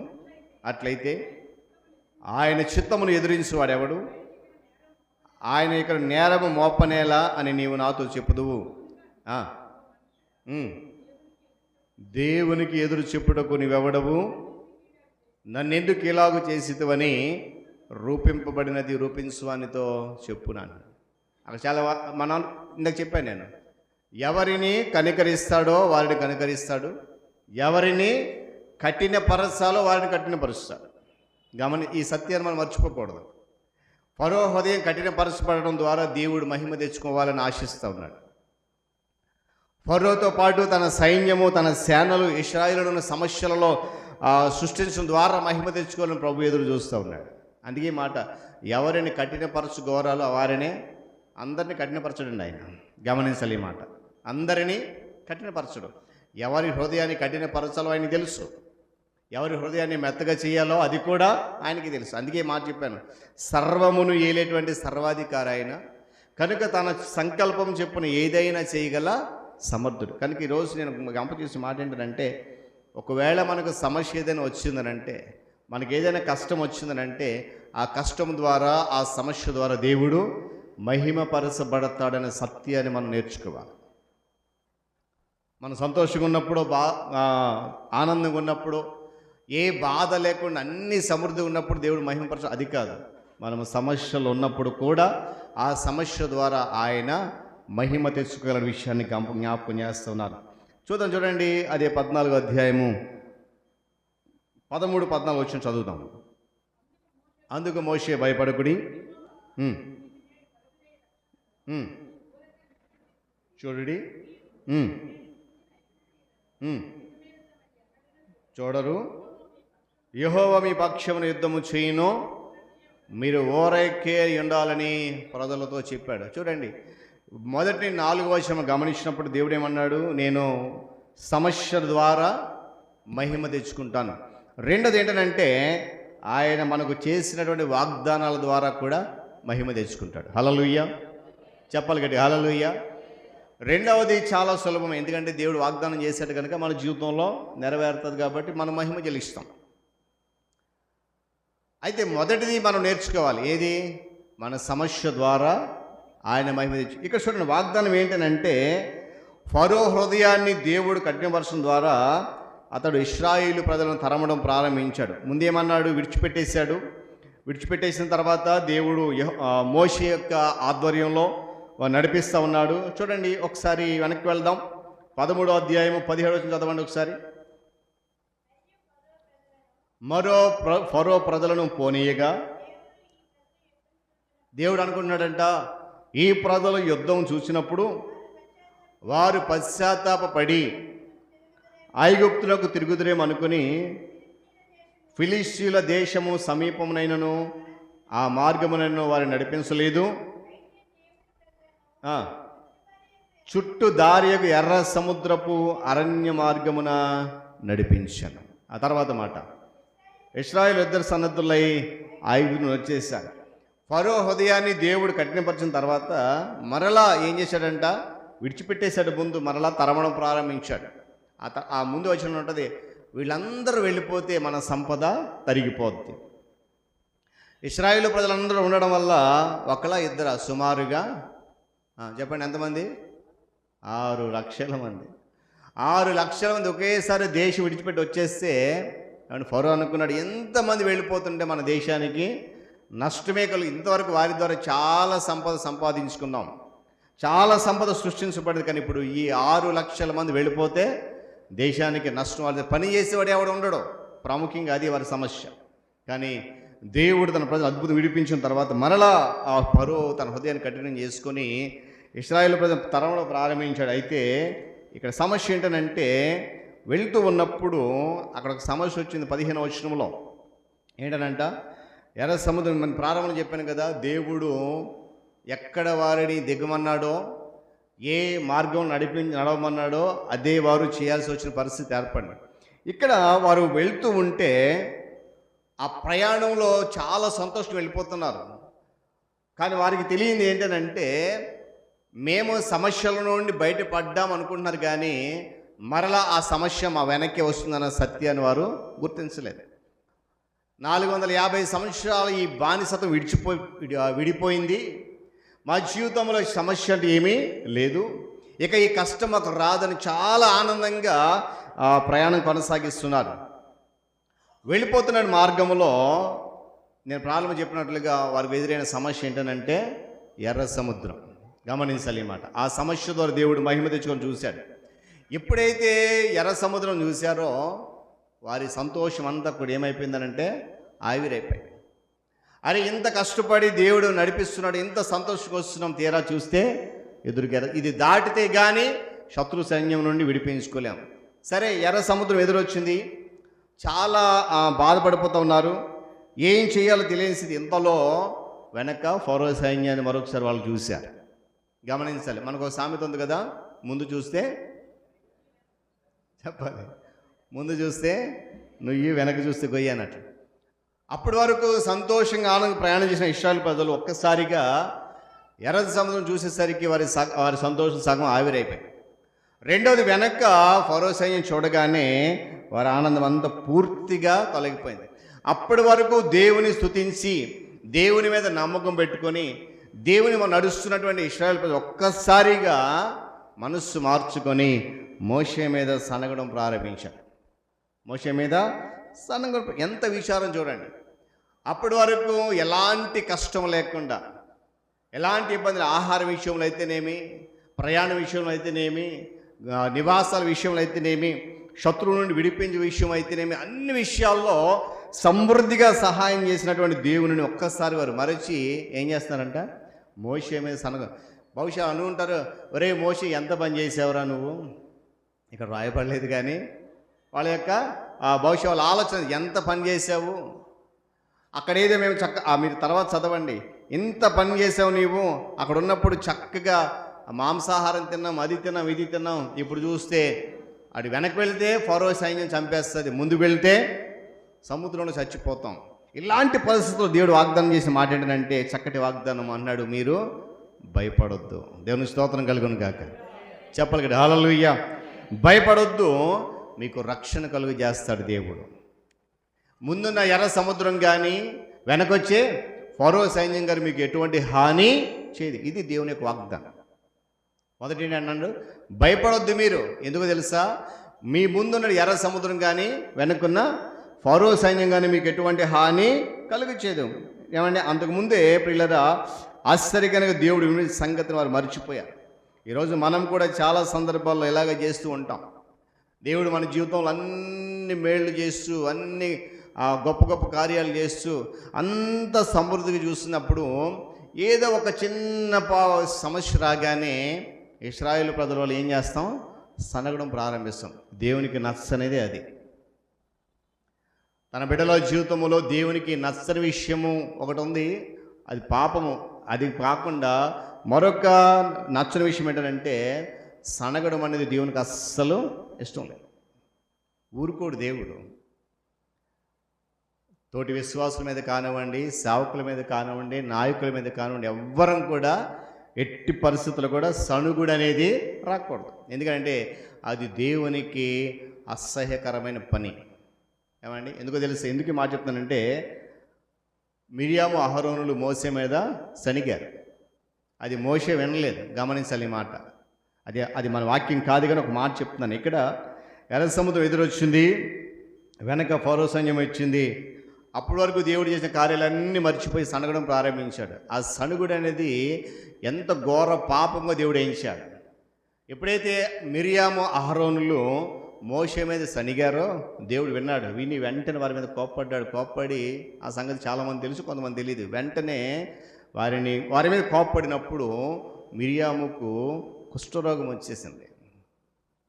ఏమండి ఆమె చేసిన పాపం ఏంటంటే, దేవుడు ఏర్పాటు చేసిన నాయకుడైన మోషే తన తమ్ముడే కావచ్చు. గమనించాలి, మోషే తన తమ్ముడే కావచ్చు, కానీ దేవుని చేత సర్వ సైన్యం నడిపించడానికి ఏర్పాటు చేయబడ్డ శ్రేష్టమైన నాయకుడు కనుక అన్నాడు, మీరు నేను ఏర్పాటు చేసుకున్న నాయకుడి మీద, నా మనిషి మీద సనగడానికి మీరెందుకో భయపడలేదు అంటాడు. అంటే చూడండి, ఆ సనగడం అనేది దేవునికి ఇష్టం లేని పని. అయితే ఇక్కడ చిన్న సమస్య రాగానే వాళ్ళందరూ కూడా సనగడం ప్రారంభించారు. నేను జ్ఞాపకం చేస్తున్న మాట ఏంటంటే, ఒకవేళ మన జీవితంలో ఎలాంటి సమస్యలు, ఎర్ర సముద్రం వంటి సమస్య కానీ, ఫరో సైన్యం వంటి సమస్య కానీ వస్తే దయచేసి నేను అంటాను, సనగొద్దండి. దేవా, ఈ సమస్య ద్వారా నీవు మహిమ తెచ్చుకో. దేవుని స్తోత్రం కలుగును గాక. ఇది మనం చేయగలిగితే ఆ సనగడం అనేది మన జీవితంలో ఇప్పుడు కూడా రాదండి. ఇంతకుముందు దేవుడు చేసిన మేళ్ళన్నీ వారు మర్చిపోయారు, సనుగుతూ ఉంటారు. మనం కూడా అదే చేస్తూ ఉంటాం. ఈ క్షణానికి ముందు దేవుడు మనకు మేలు చేసి, గమనించాలి, ఈ క్షణానికి ముందు దేవుడు మనం మేలు చేసి, ఆ మేలు తర్వాతే సమస్య వచ్చింది అనుకోండి, మనం దేవుని స్తుతిస్తామా, సణుగుతామా? ఆ మేలు వెంటనే మర్చిపోతాం. అందులో ఎలాంటి సమస్య లేదు, సందేహం లేదు, వెంటనే మర్చిపోతూ ఉంటాం. గమనించాలి. కనుక కృప కలిగిన దేవుడు తన వాగ్దానం ఇచ్చి మనల్ని అనుక్షణం కూడా బలపరుస్తూ ఉన్నాడు. మనం ఎంత సణిగినా, ఎంత వాక్యానికి విధేయత చూపించకపోయినా, ఆయన కృప కలిగిన వాడు కనుక ఏం చేస్తున్నాడంట, అనుక్షణం కూడా వాగ్దానం నుంచి బలపరచువాడు. ఏంటంటే దేవుడు ఇచ్చిన వాగ్దానం చెప్పాను కదండి, మీరు భయపడొద్దు. రెండోది ఏంటంటే, మీరు ఇప్పుడు చూస్తున్నటువంటి ఇశ్రాయేలులను, ఐగుప్తులను మరి ఇక మీదట చూడరు. రెండవ మాట ఒకటేమన్నాడు, మీరు భయపడొద్దు, నేడు చూస్తున్నటువంటి ఐగుప్తులు మరి ఇప్పుడు కూడా చూడరు. మూడోది ఏంటంటే, దేవుడే మీ పక్షాన, చెప్పాలి దేవుడే మీ పక్షాన యుద్ధం చేస్తాడు. ఎంత ఆదరణకరమైన వాగ్దానాలు ఇవి. దేవునికి మహిమ కలగడానికి వాగ్దానాలు అనేవి నిశ్చయములు అని చెప్పి దీనికి వాక్యం జ్ఞాపకం చేసింది. చూడండి 2 కొరింథీ పత్రిక 1వ అధ్యాయము 20వ వచనంలో అపోస్తలుడైన పౌలు భక్తుడు కొరింథీ సంఘానికి ఆ మాట జ్ఞాపకం చేస్తూ ఉన్నాడు. 2 కొరింథీ పత్రిక 1వ అధ్యాయము 20వ వచనం, దేవుని వాగ్దానములు ఎన్ని అయినను అవన్నీ క్రీస్తునందు అవునన్నట్టుగానే ఉన్నవి కనుక గమనించాలి. ఇక్కడ మన ద్వారా దేవునికి మహిమ కలుగుటకై అవి ఆయన వలన అనగా క్రీస్తు వలన నిశ్చయములై ఉన్నవి. దేవుని స్తోత్రం కలుగును గాక. చెప్పాలి కదా హల్లెలూయా. ఏమంటే దేవుని వాగ్దానాలు ఎలా ఉన్నాయంట, ఎన్నైనా సరే అవన్నీ కూడా యేసుక్రీస్తు వారి నందు అవును అన్నట్టుగానే ఉన్నాయంట. కాబట్టి ఒక మాట ఉంది కనుక మన ద్వారా దేవునికి మహిమ కలగడానికి అవి ఆయన వలన నిశ్చయములై ఉన్నాయి. కానీ ఈ వాగ్దానం మనం మర్చిపోవద్దండి. నేను ఎప్పుడు ఒక మాట జ్ఞాపకం చేస్తాను. నూతన సంవత్సరం మనం తీసుకున్న వాగ్దానం ఏమండి, నిశ్చయమైన వాగ్దానం. అది నీ జీవితం నెరవేరాలంటే నువ్వు చేయాల్సిన పని వాగ్దానం బట్టి ప్రార్థన చేయాలి. ఎందుకంటే వాగ్దానం చేసిన దేవుడు నమ్మదగినవాడు. హల్లెలూయా. చెప్పాలి కదా హల్లెలూయా. కాబట్టి రెండోది ఏంటంటే, ఆయన మనకు చేసిన వాగ్దానం ద్వారా కూడా మహిమపరచబడతాడు. అందుకే మనం చదివినటువంటి కీర్తన గ్రంథంలో ఉత్తర ప్రచుత్ర పాఠ్యభాగం చూడండి ఒకసారి. 50వ సంకీర్తనలో మనము చదివాము. అక్కడ దేవుని ఆ మహిమపరిచేటువంటి కార్యాలు మనం చూస్తాం. ఒక చక్కటి మాటలు చూడండి. 50వ సంకీర్తనలో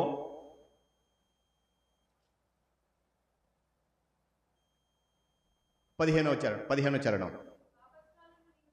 జాగ్రత్త గమనించాలి. ఇక్కడ ఆపత్కాలమున నీవు నన్ను గూర్చి మొరపెట్టుము, నేను నిన్ను విడిపిస్తాను, నీవు నన్ను మహిమపరుస్తావు. దేవుని స్తోత్రం కలుగును గాక. గట్టిగా చెప్పాలి హల్లెలూయా. అదే మరి సంకీర్తన చివరి చరణం చదవండి, 23వ చరణం. స్తుతియాగం అర్పించువాడు నన్ను మహిమపరుస్తున్నాడు, దేనువానికి దేవుడి రక్షణ కనుపరుచినట్లు వాడు రక్షణ మార్గమును సిద్ధపరచుకుని. ఇక్కడ అన్నాడు కదా, ఆపత్కాలం ఏం చేయాలంటే మనము చెప్పాలి. చదవండి అక్కడ, ఆపత్కాలం నీవు నన్ను గూర్చి మొరపెట్టుము, నేను నిన్ను విడిపిస్తాను, నీవు నన్ను మహిమపరుస్తావు. ఇక్కడ జరిగింది అదే. దేవుని స్తోత్రం కలుగును గాక. ఎరసం ఎదురుస్తున్నప్పుడు చూడండి 15వ చరణం చదవండి, 15వ వచనం చదవండి. నిర్గమకాండము 14వ అధ్యాయము 15వ వచనం. మోషేతో నీవేళ నాకు మొరపెట్టుచున్నావు, సాగిపోడని ఇశ్రాయేలుతో చెప్పుము, చేయి చాపి దాన్ని పాయలుగా చేయము. దేవుని స్తోత్రం కలుగును గాక. గట్టిగా చెప్పాలి హల్లెలూయా. వాగ్దానం చేశాడు ఏమని, మీరు భయపడొద్దు, మీరు చూస్తున్నట్టు ఈ ఐగుప్తులు మరలా మీరు చూడరు, ఎందుకంటే మీ పక్షాన్ని యుద్ధం చేసేది దేవుడే. మనము ఆపత్కాలంలో శ్రమలో ఆయన మొరపెట్టినప్పుడు తప్పకుండా ఆయన ఏం చేస్తారంట, విడిపిస్తాడు. విడిపించడం ద్వారా ఆయన మహిమ పొందుతాడు. దేవుని స్తోత్రం కలుగును గాక. చెప్పాలి కదా హల్లెలూయా. ఆ తర్వాత మనం గమనించినప్పుడు ఈ 15వ వచనం నుండి చివరి వరకు గమనిస్తే ప్రతి సమస్య నుండి విడిపించడం ద్వారా దేవుడు మహిమ పొందుతాడు. ఒకటి, సమస్యల ద్వారా మహిమ పొందుకుంటాడు ఆయన. రెండోది, వాగ్దానాలు చేయడం ద్వారా మహిమపరచబడతాడు. మూడోది ఏంటంటే, వచ్చిన ఆ సమస్యల నుండి మనందరినీ విడిపించడం ద్వారా కూడా దేవుడు మహిమ పొందుతాడు. ఈ 15వ వచనం చివరి వరకు మీ తర్వాత చదవండి, ఇంటికి వెళ్ళిన తర్వాత. కేవలము సమస్యలు ఇవ్వడం మాత్రం కాదు, కానీ ఆ సమస్యలలో ఉన్నప్పుడు వాగ్దానం ఇచ్చి తనను మహిమ తెచ్చుకున్న దేవుడు ఆ వాగ్దానం ప్రకారము ఆ సమస్యల నుండి మనందరినీ కూడా విడిపించడానికి సమర్థుడు. దేవుని స్తోత్రం కలుగును గాక. చెప్పాలి కదా హల్లెలూయా. చూడండి, దేవుని కాపుదల అనేది ఎలా ఉంటుందో ఒకసారి మనం గమనిస్తే, ఇశ్రాయేలు ప్రజలు నడుస్తున్నప్పుడు దేవుని దూత వారిని వెంబడించాడంట. చూద్దాం ఒకసారి మాట. 19 వాక్యం చదవండి. 19 వచనం. అప్పుడు ఇశ్రాయేలు ఎదుట సమూహములకు ముందుగా నడిచిన దేవదూత. చాలండి. చూడండి, దేవుని కాపుదల ఎలా ఉంటుందంటే, మనము వెళ్తూ ఉన్నప్పుడు మన ముందు దేవుడు తన దూతలను నడిపిస్తాడు. హల్లెలూయా. ఇశ్రాయేలు ప్రజల విషయం చేసింది అదే. ఏమండి, ఆయన వెంబడిస్తూ వస్తున్నాడు. దేవదూతలు సహాయం చేస్తారట అన్నది కేవలం కల్పితం కాదండి. కల్పితమైతే కాదు, దేవుడు ఏర్పాటు చేసినటువంటి వారు. ఎందుకంటే దేవదూతలు అనేవారు వాస్తవంగా శక్తివంతమైనటువంటి జీవులు. తన ప్రజలకు పరిచర్య చేయడానికి, తన ప్రజలను ఆదుకోవడానికి దేవుడు వారిని పంపిస్తూ ఉంటాడు. అయితే దేవునితో ఎవరైతే నివసిస్తారో వారికి కావలిస్తాడట దేవుడు. దేవుని యందు నమ్మిక కలిగి దేవునితో నివసించే వారికి తన దూతలు ఏం చేస్తారంట? కావలి కాస్తారు. చూద్దామా, 91వ సంకీర్తన 11వ చరణం. 91వ చరణం, 91వ సంకీర్తన 11వ చరణం చదవాలి.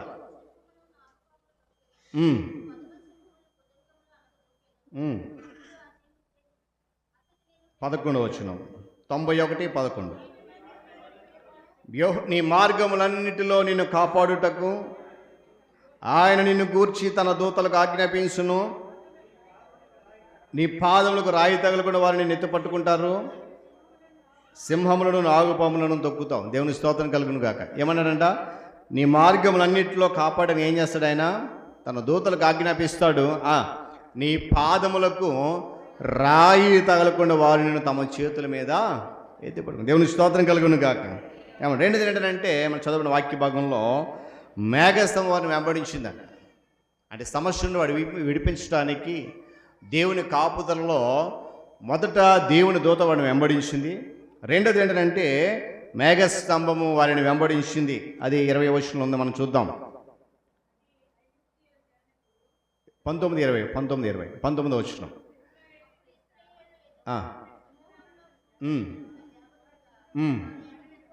వెంబడించను. తర్వాత ఆ మేఘస్తంభం వారి ఎదుట నుండి పోయి వారి వెనుక నిలిచాను. రెండవది దేవదూతలు ముందుగా నడిస్తే, రెండవది మేఘస్తంభం వారు వెంబడించినది. ఈ మేఘస్తంభము దేనికి సూచన అంటే దేవుడు తన ప్రజలతో ఉన్నాడు అనడానికి, అనుక్షణము దేవుడు వారిని కాపాడుతున్నాడు అనడానికి సూచనగా చెప్పబడింది. ఇది దేవుని శక్తికి మహిమకు కూడా ఒక సంకేతం. ఏమండి, ఇశ్రాయేలీయులు ఐగుప్తు నుండి బయటకు వచ్చిన తర్వాత దేవుడు వారిని నడిపించడానికి మేఘస్తంభాన్ని పంపించాడు. ఇంకొక స్తంభం కూడా ఉంది అక్కడ. ఏంటది? ఇంకోటి అగ్ని స్తంభం. వారిని నడిపించే క్రమంలో దేవుడు తన దూతలను పంపించాడు. వాటి తర్వాత మేఘస్తంభాన్ని, అగ్ని స్తంభాన్ని కూడా పంపించాడు. అయితే ఈ మేఘస్తంభము పగటిపూట మేఘముల కనిపించేటువంటి స్తంభం.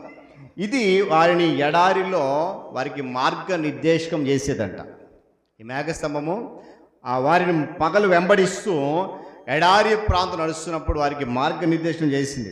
దేవుడు వారిని నడిపిస్తున్నాడని నమ్మకాన్ని, భద్రతను వారికి అందించింది ఈ మేఘస్తంభం. దేవుని స్తోత్రం కలుగును గాక. ఈరోజు మనం కూడా చాలా సందర్భాలు ప్రార్థన చేసినప్పుడు అంటాం కదా, మేము ప్రయాణం చేస్తున్నప్పుడు ముందును వెనకను మమ్మల్ని ఆవరించి నడిపించి అంటాం. దాని అర్థం అదే. ఆనాడు ఈ మాట ఖచ్చితంగా జ్ఞాపకం చేసుకుంటాం. ఏమని? ఆనాడు ఇశ్రాయేలు ప్రజలను మేఘస్తంభం వలె, అగ్నిస్తంభం ఎలాగైతే నడిపించావో మమ్మల్ని కూడా. అని ఈ మాటలు ఎందుకు జ్ఞాపకం చేసిన పిల్లరా? దేవుడు తన ప్రజల సమస్యను విడిపించడానికి అనేక మార్గాలు. ఒకటి దేవదూతలు అయితే, రెండు మేఘస్తంభాన్ని. మూడోది ఏంటంటే అక్కడ ఒక మాటను చూడండి, చదువుదామా? 17వ వచనం, 16వ వచనం చదవండి. 14 16వ వచనం ముగిస్తాను. చెయ్యము నడిచిపోతా. దేవుని స్తోత్రం కలుగును కాక. ఇక్కడ మరొకటి ఏంటంటే సముద్రము ఎలా మారిపోయిందంట? ఆరిన నేలగా. ఇది వాస్తవానికి ఏ సైంటిస్ట్ కూడా చెప్పాలి చేయలేని పని. అంత గొప్ప అద్భుతం. ఏమంటే సముద్రం మనకు చాలామంది చూసాం కదా, అది విడిపోయి మధ్యలో 6 లక్షల మంది వెళ్ళే దారిగా ఏర్పడి ఆరిపోయిన నేలగా మారడం అంటే అది సామాన్యమైనటువంటి విషయం కాదు కదా. ఎన్ని కిలోవాట్ల గాలి విసర చేసినా ఇప్పుడు ఆ సముద్రం ఎవరు కూడా పాయలు చేయలేరు. అని అలాంటి అద్భుతాన్ని దేవుడు చేసేది వారి జీవితంలో. ఏమండి 6 నెలల మీద ఇస్రాయేలు నడిచి వెళ్ళారు. 14వ అధ్యాయము 21 నుంచి 22 వచనంలో ఆ మాటలు ఉన్నాయి. ఈ మహా అద్భుతము ఇశ్రాయేలీయ ప్రజల జీవితంలో, వారి దేశంలో చివరి కాలం వరకు కూడా వారి జ్ఞాపకం చేసుకుంటూ వచ్చారు. దేవుడు మా జీవితం ఇంత గొప్ప అద్భుతం చేశాడు. వారికి వచ్చిన సమస్య అదే కదండి. ఐగుప్తు నుండి బయటకు వచ్చినప్పుడు సమస్య వచ్చింది వాళ్ళకి. ఆ సమస్యలు ఇరుక్కున్నప్పుడు వారు దేవుని వైపు చూసినప్పుడు దేవుడు వాగ్దానం చేశాడు. వాగ్దానం చేసిన ప్రకారము ఆ సమస్యను విడిపించడానికి దేవుడు చేసిన గొప్ప అద్భుతం ఏంటంటే ఆ ఎర్ర సముద్రాన్ని పాయలుగా చేశాడు. దేవుని స్తోత్రం కలుగును గాక. ఇశ్రాయేలు ప్రజలు వారు బ్రతికున్నంత కాలం మన పితరులు ఈ యొక్క సత్యాన్ని జ్ఞాపకం చేసుకుంటూ వచ్చారు. ఏమండి, ఇవన్నీ కూడా దేవుని ఆధీనంలో ఉన్నాయి. ఏమండి, ఒకవేళ దేవుడే కనుక ఆ అద్భుత కార్యం చేయకపోతే బహుశా మరలా ఇశ్రాయేలు జనాంగం అంతా ఎక్కడికి వెళ్ళిపోయేవారు? ఐగుప్తుకే కదా. వచ్చిన శత్రు సమూహం అంతా కూడా వారిని పట్టుకెళ్ళిపోయేవారు. గమనించాలి. ఏమండి, తన ఉద్దేశాలు నెరవేర్చుకోవడానికి ఆయన గాలిని, సముద్రాన్ని, వర్షాన్ని, సూర్యుని సహితము వాడుకుంటాడు. దేవుని స్తోత్రం కలుగును గాక. సూర్యచంద్రుని ఎక్కడ వాడుకున్నాడు తెలుసు కదా, చెప్పండి. సూర్యచంద్రుని ఎక్కడ వాడుకున్నాడు దేవుడు?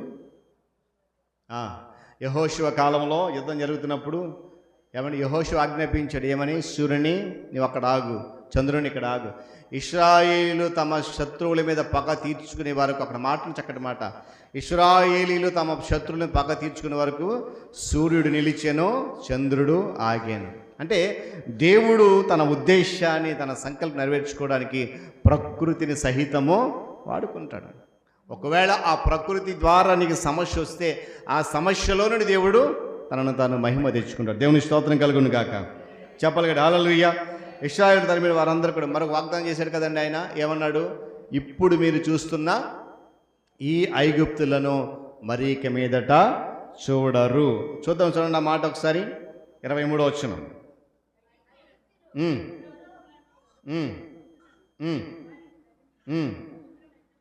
చెరిరి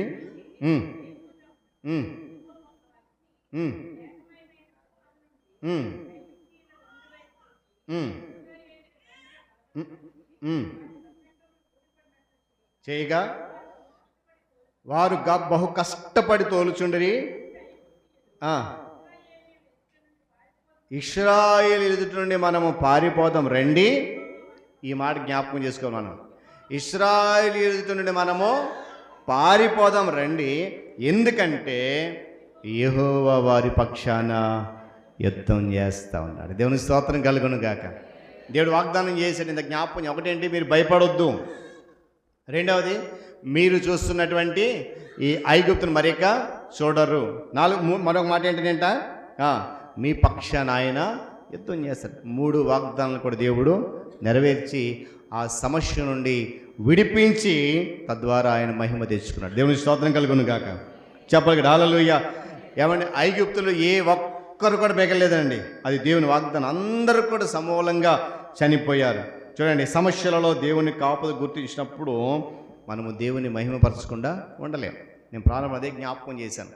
సమస్యలు ఇచ్చినప్పుడు సనగడానికి బదులుగా, సమస్యలు వచ్చినప్పుడు ఏమని బెదిరిపోవడానికి బదులుగా, సమస్యలు వచ్చినప్పుడు భయపడడానికి బదులుగా దేవుని వైపు నువ్వు చూస్తే, ఆ సమస్యలలో దేవునికి ఎట్టు కాపుదరిస్తున్నాడు గుర్తిస్తే నీవు దేవుని మహిమపరచకుండా ఉండలేవు. గమనించాలి. కనుక చివరి మాట ఏంటంటే, ఇశ్రాయేలు ప్రజల వలె మనము కూడా ఈ సత్యాన్ని గమనించాలి. ఇశ్రాయేలు ప్రజల వలె మనము కూడా మన అనుదిన జీవిత దినాల్లో అనేక సమస్యలు ఎదుర్కొంటూ ఉంటాం. అది ఏ సమస్య కానీ కానివ్వండి, మానసికంగా కానివ్వండి, ఆర్థికంగా కానివ్వండి, శారీరకంగా కానివ్వండి, ఇంక ఎలాంటి సమస్యలను ఎదుర్కొంటూనే ఉంటున్నాం నేటి దినాల్లో. ఆ సమస్యలు ఎదుర్కొన్నప్పుడు వాటిని చూసి ఏమాత్రం కూడా నిరాశ చెందాల్సిన అవసరము లేదు. ఎందుకో తెలుసా? నీకు వచ్చిన ఆ సమస్య ద్వారా నిన్ను నడిపిస్తున్న దేవుడు మహిమపరచబడతాడు. దేవుని స్తోత్రం చెప్పండి. హల్లెలూయా. ఏమన్నా నీవు చింతించాల్సిన అవసరం లేదు, దిగులు చెందాల్సిన అవసరము లేదు. ఎందుకంటే దేవునికి ఇచ్చిన వాగ్దానాలు ఏవైతే ఉన్నాయో వాటిని నమ్మి ఎదురు చూడటం నేర్చుకోవాలి. ఎందుకంటే ఆ వాగ్దానం తప్పకుండా నెరవేరుస్తాడు. నేను మరలా జ్ఞాపకం చేస్తాను. దేవుడు ఇశ్రాయేలు ప్రజలకు జ్ఞాపకం, ఒక సమస్య వచ్చింది. ఏ సమస్య అది? ఎర్ర సముద్రం అనే సమస్య వచ్చింది, వెనక ఫరో సైన్యం. ఆ సమస్య నుండి విడుదల పొందాలి. ఆ సమస్య ద్వారా దేవుడు మహిమ తెచ్చుకున్నాడు. ఆ సమస్యలో వారు నిరాశ పడిపోకుండా ఒక 3 వాగ్దానం చేశాడు. భయపడొద్దు అన్నాడు, మీరు చూసి ఐగుప్తులు ఇక చూడరు అన్నాడు, మీ పక్షాన్ని నేను యుద్ధం అలాగే ఆ వాగ్దానం నెరవేర్చి ఇశ్రాయేలు ప్రజలకు రక్షణ కలుగజేసి ఎర్ర సముద్రం దాటి కానాను వైపు ప్రయాణం చేయించాడు.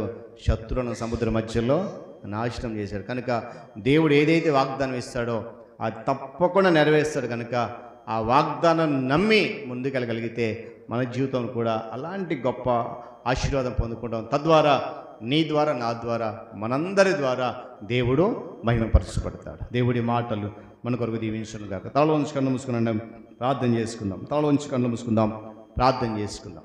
మహాగణుడ, మహోన్నతుడ, మీకు వందనాలు. తిరిగి పరిశుద్ధ ఆదివారం ఆరాధనలో మరొకసారి నాయనా, నీవు ఏ విధంగా మహిమపరచబడతావో ఇశ్రాయేలు ప్రజల యొక్క జీవితం నుండి అనేక విషయాలు నేర్చుకున్నాం. మాకు అన్నీ సమృద్ధి ఇచ్చినప్పుడు, మా జీవితంలో ఎలాంటి కష్టం లేనప్పుడు, ఎలాంటి బలహీనత లేనప్పుడు, సర్వ సమృద్ధి అయినటువంటి ఆరోగ్యము, సమృద్ధి అయినటువంటి ఆనందము, సంతోషం ఉన్నప్పుడు నేను మహిమపరుస్తున్నాను. కానీ మా సమస్యలు వచ్చినప్పుడు నేను మహిమపరచలేకపోతున్నాను. అందుకొరకు ఈరోజు నీ వాక్యం ద్వారా అందరిని ఒకసారి మీరు హెచ్చరించారు. మీ సమస్యలు వస్తేనే సణుగుతున్నావేమో, సనగొద్దు. నీకు ఇబ్బంది వచ్చిందని నిరాశపడుతున్నావేమో, నిరాశపడొద్దు.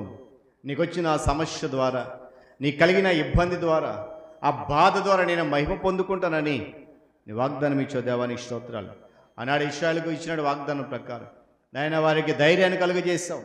నాయన శత్రు సమూహం అంతటిని కూడా నాయన ఇదిగో సముద్రంలో నువ్వు మరి వారిని ముంచి వేసావు.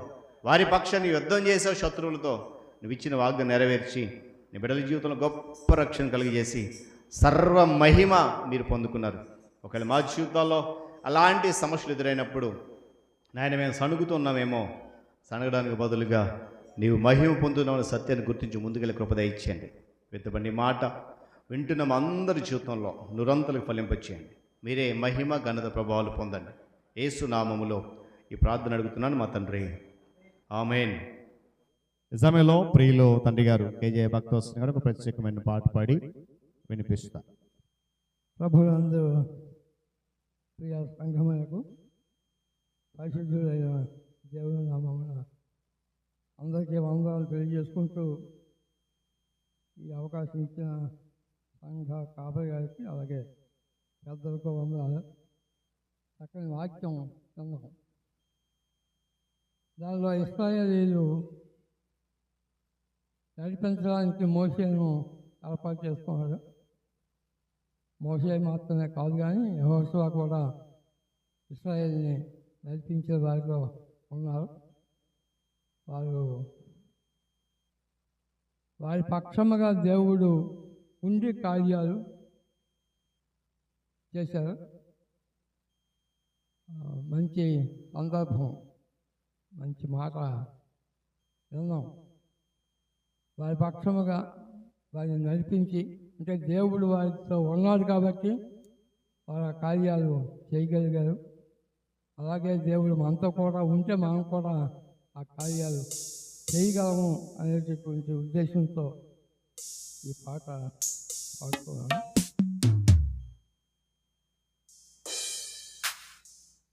నీవు లేకుండా నాతో రాకుండా ఒక్క క్షణమైన నే బ్రతుకలేను, ఒక్క అడుగైనా నే వేయలేను. నువ్వు లేకుండా నాతో రాకుండా ఒక్క క్షణమైన నే బ్రతుకలేను, ఒక్క అడుగైనా నే వేయలేను. నీతో కలిసి ఎరికోనైనా కోరుకోట సులభమే, నీతో కలిసి ఎరికోనైనా కోరుకోట సులభమే. నీవు లేక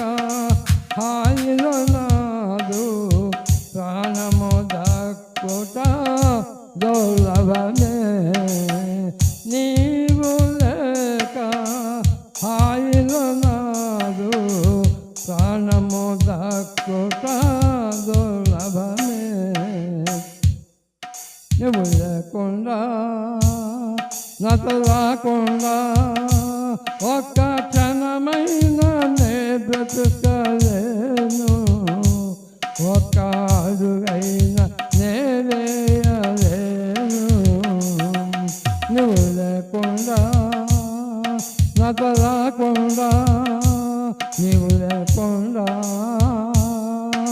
నాతో రాకుండా ఒక్క క్షణమైన నే బ్రతుకలేను ఒక్క అడుగైనా నే వేయలేను నీతో కలిసి సింహమునైనా చీల్చుట సులభమే నీతో కలిసి సింహమునైనా చీల్చుట సులభమే నీవు లేక నరులనైనా గెలుపుట నాకు దుర్లభమే నీవు లేక నరులనైనా గెలుపుట నాకు దుర్లభమే నువ్వు లేకుండా నాతో రాకుండా నువ్వు లేకుండా నాతో రాకుండా ఒక్క క్షణమైన నే బ్రతుకలేను ఒక్క అడుగైనా నే వేయలేను నువ్వు లేకుండా నీతో కలిసి పై నుండి అగ్ని దింపుట సులభమే నీతో కలిసి పై నుండి అగ్ని దింపుట సులభమే నీవు లేక అబల ఎదుటైన నిల్చుట నాకు దుర్లభమే నీవు లేక అబల ఎదుటైన నిల్చుట నాకు దుర్లభమే నువ్వు లేకుండా నాతో రాకుండా నీవు లేకుండా నాతో రాకుండా ఒక్క క్షణమైన నే బ్రతుకలేను ఒక్క అడుగైనా నే వేయలేను ఒక క్షణమైన నే బ్రతుకలేను ఒక్క అడుగైనా నే వేయలేను నువ్వు లేకుండా నాతో రాకుండా నువ్వు లేకుండా నాతో రాకుండా ఒక్క క్షణమైన నే బ్రతుకలేను ఒక్క అడుగైనా నే వేయలేను హల్లెలూయా ప్రభు నామానికి వందనాలు చెల్లిస్తూ ఈ యొక్క పరిశుద్ధ ఆదివారం దినాన దేవుడు తన పరిశుద్ధ రెక్కల కింద పరిచి మందిర ఆవరణలో మనం నివసించి చక్కనైన వాక్యంతో దేవుడు మనల్ని నింపినందుకు దేవునికి వందనాలు చెల్లిస్తూ ఉన్నాను. మరి ఈ దినం మరి దైవజనులు మరి అసలు నేను సంఘంలో సాక్ష్యం చెప్పాలి కానీ మరి నేను అంటే ఆ టైంకి నేను చెప్పలేకపోయాను. మరి అదేవిధంగా దేవుడు మరి పాస్టర్ గారి ద్వారా చక్కనైన వాక్యం కీర్తనలు 91 అధ్యాయము 12వ వచనంలో నిన్ను చక్కనైన వాక్యాన్ని ద్వారా నాకు ఈ దినం జరిగే చాలా మరి ఈ వయసులో 61 సంవత్సరాలు నాకు. మరి ఈ వయసులో నేను ఆడకూడదు, జస్ట్ వాకింగ్ చేస్తే బాగుంది. అలాంటి హేమలత అంటుంటారు, ఈ వయసులో మీకు ఎందుకండి ఈ ఆట అని. నాకు ఎందుకో ఆ యొక్క ఆట పిచ్చి అనమాట. సాయంత్రం ఉదయకాలంలో 5వ గంటకు లేచిపోతాను, వెంటనే బ్యాట్ పట్టుకుని వెళ్ళిపోతాను ఆటకి. అక్కడ ఆడుతుంటే సడన్గా మరి ఏంటైందో ఏంటో కాళ్ళు పట్టి ఒక్క దూరంగా తిల్లిపోయాను. తిల్లిపోగానే అక్కడ ఉన్న ఎలక్ట్రికల్ స్తంభం కరెక్ట్ కరెక్ట్గా అక్కడికి వెళ్ళి ఆగిపోయాను. అందరూ అక్కడ ఉన్న వాళ్ళందరూ గాబరైపోయారు. అక్కడ ఉన్న ఏఈ గారు అన్నారు, ఆయన అయితే అలా స్టన్, రమేష్ గారు ఆయన అలా ఉండిపోయారు, స్టన్ అయిపోయి. అందరూ చుట్టూ ముగిపోయి నన్ను ఎత్తుతుంటే ఏం పర్లేదని దుడుపుకొని నేను వేసిపోయి కూర్చుండిపోయాను. అలాంటి మీరు మనిషా లేకపోతే ఏంటి అని అన్నారు అందరూ. దేవుడు నిజంగా ఈ దినం ఆ విధంగా నన్ను దేవుడు ఆ విధంగా కాపాడినందుకు దేవునికి మరోసారి వందనాలు తెలియజేస్తూ, మంచిది. పిల్లల సమయంలో ప్రకటనలు విందాం. సంఘ అధ్యక్షులు ప్రియులు అనిల్ మాస్టర్ గారు సంఘ ప్రకటనలు మనకు తెలియజేస్తారు. దేవునికి వందనాలు. ఈ సమయంలో సంఘ పాస్టర్ గారికి, పాస్టమ్ గారికి, అదేవిధంగా పెద్దలు మరి భక్తవత్సల మాస్టర్ గారు, అదేవిధంగా తెంబూరు నుంచి మరి బ్రదర్ వచ్చారు ప్రవీణ్, తనకు కూడి వచ్చినటువంటి సంఘానికి అందరికీ కూడా యేసుక్రీస్తు ప్రశస్త నామములో వందనాలు. మరి సమయంలో మరి పాస్టర్ గారి ద్వారా ఒక చక్కటి వాక్యం విన్నాం.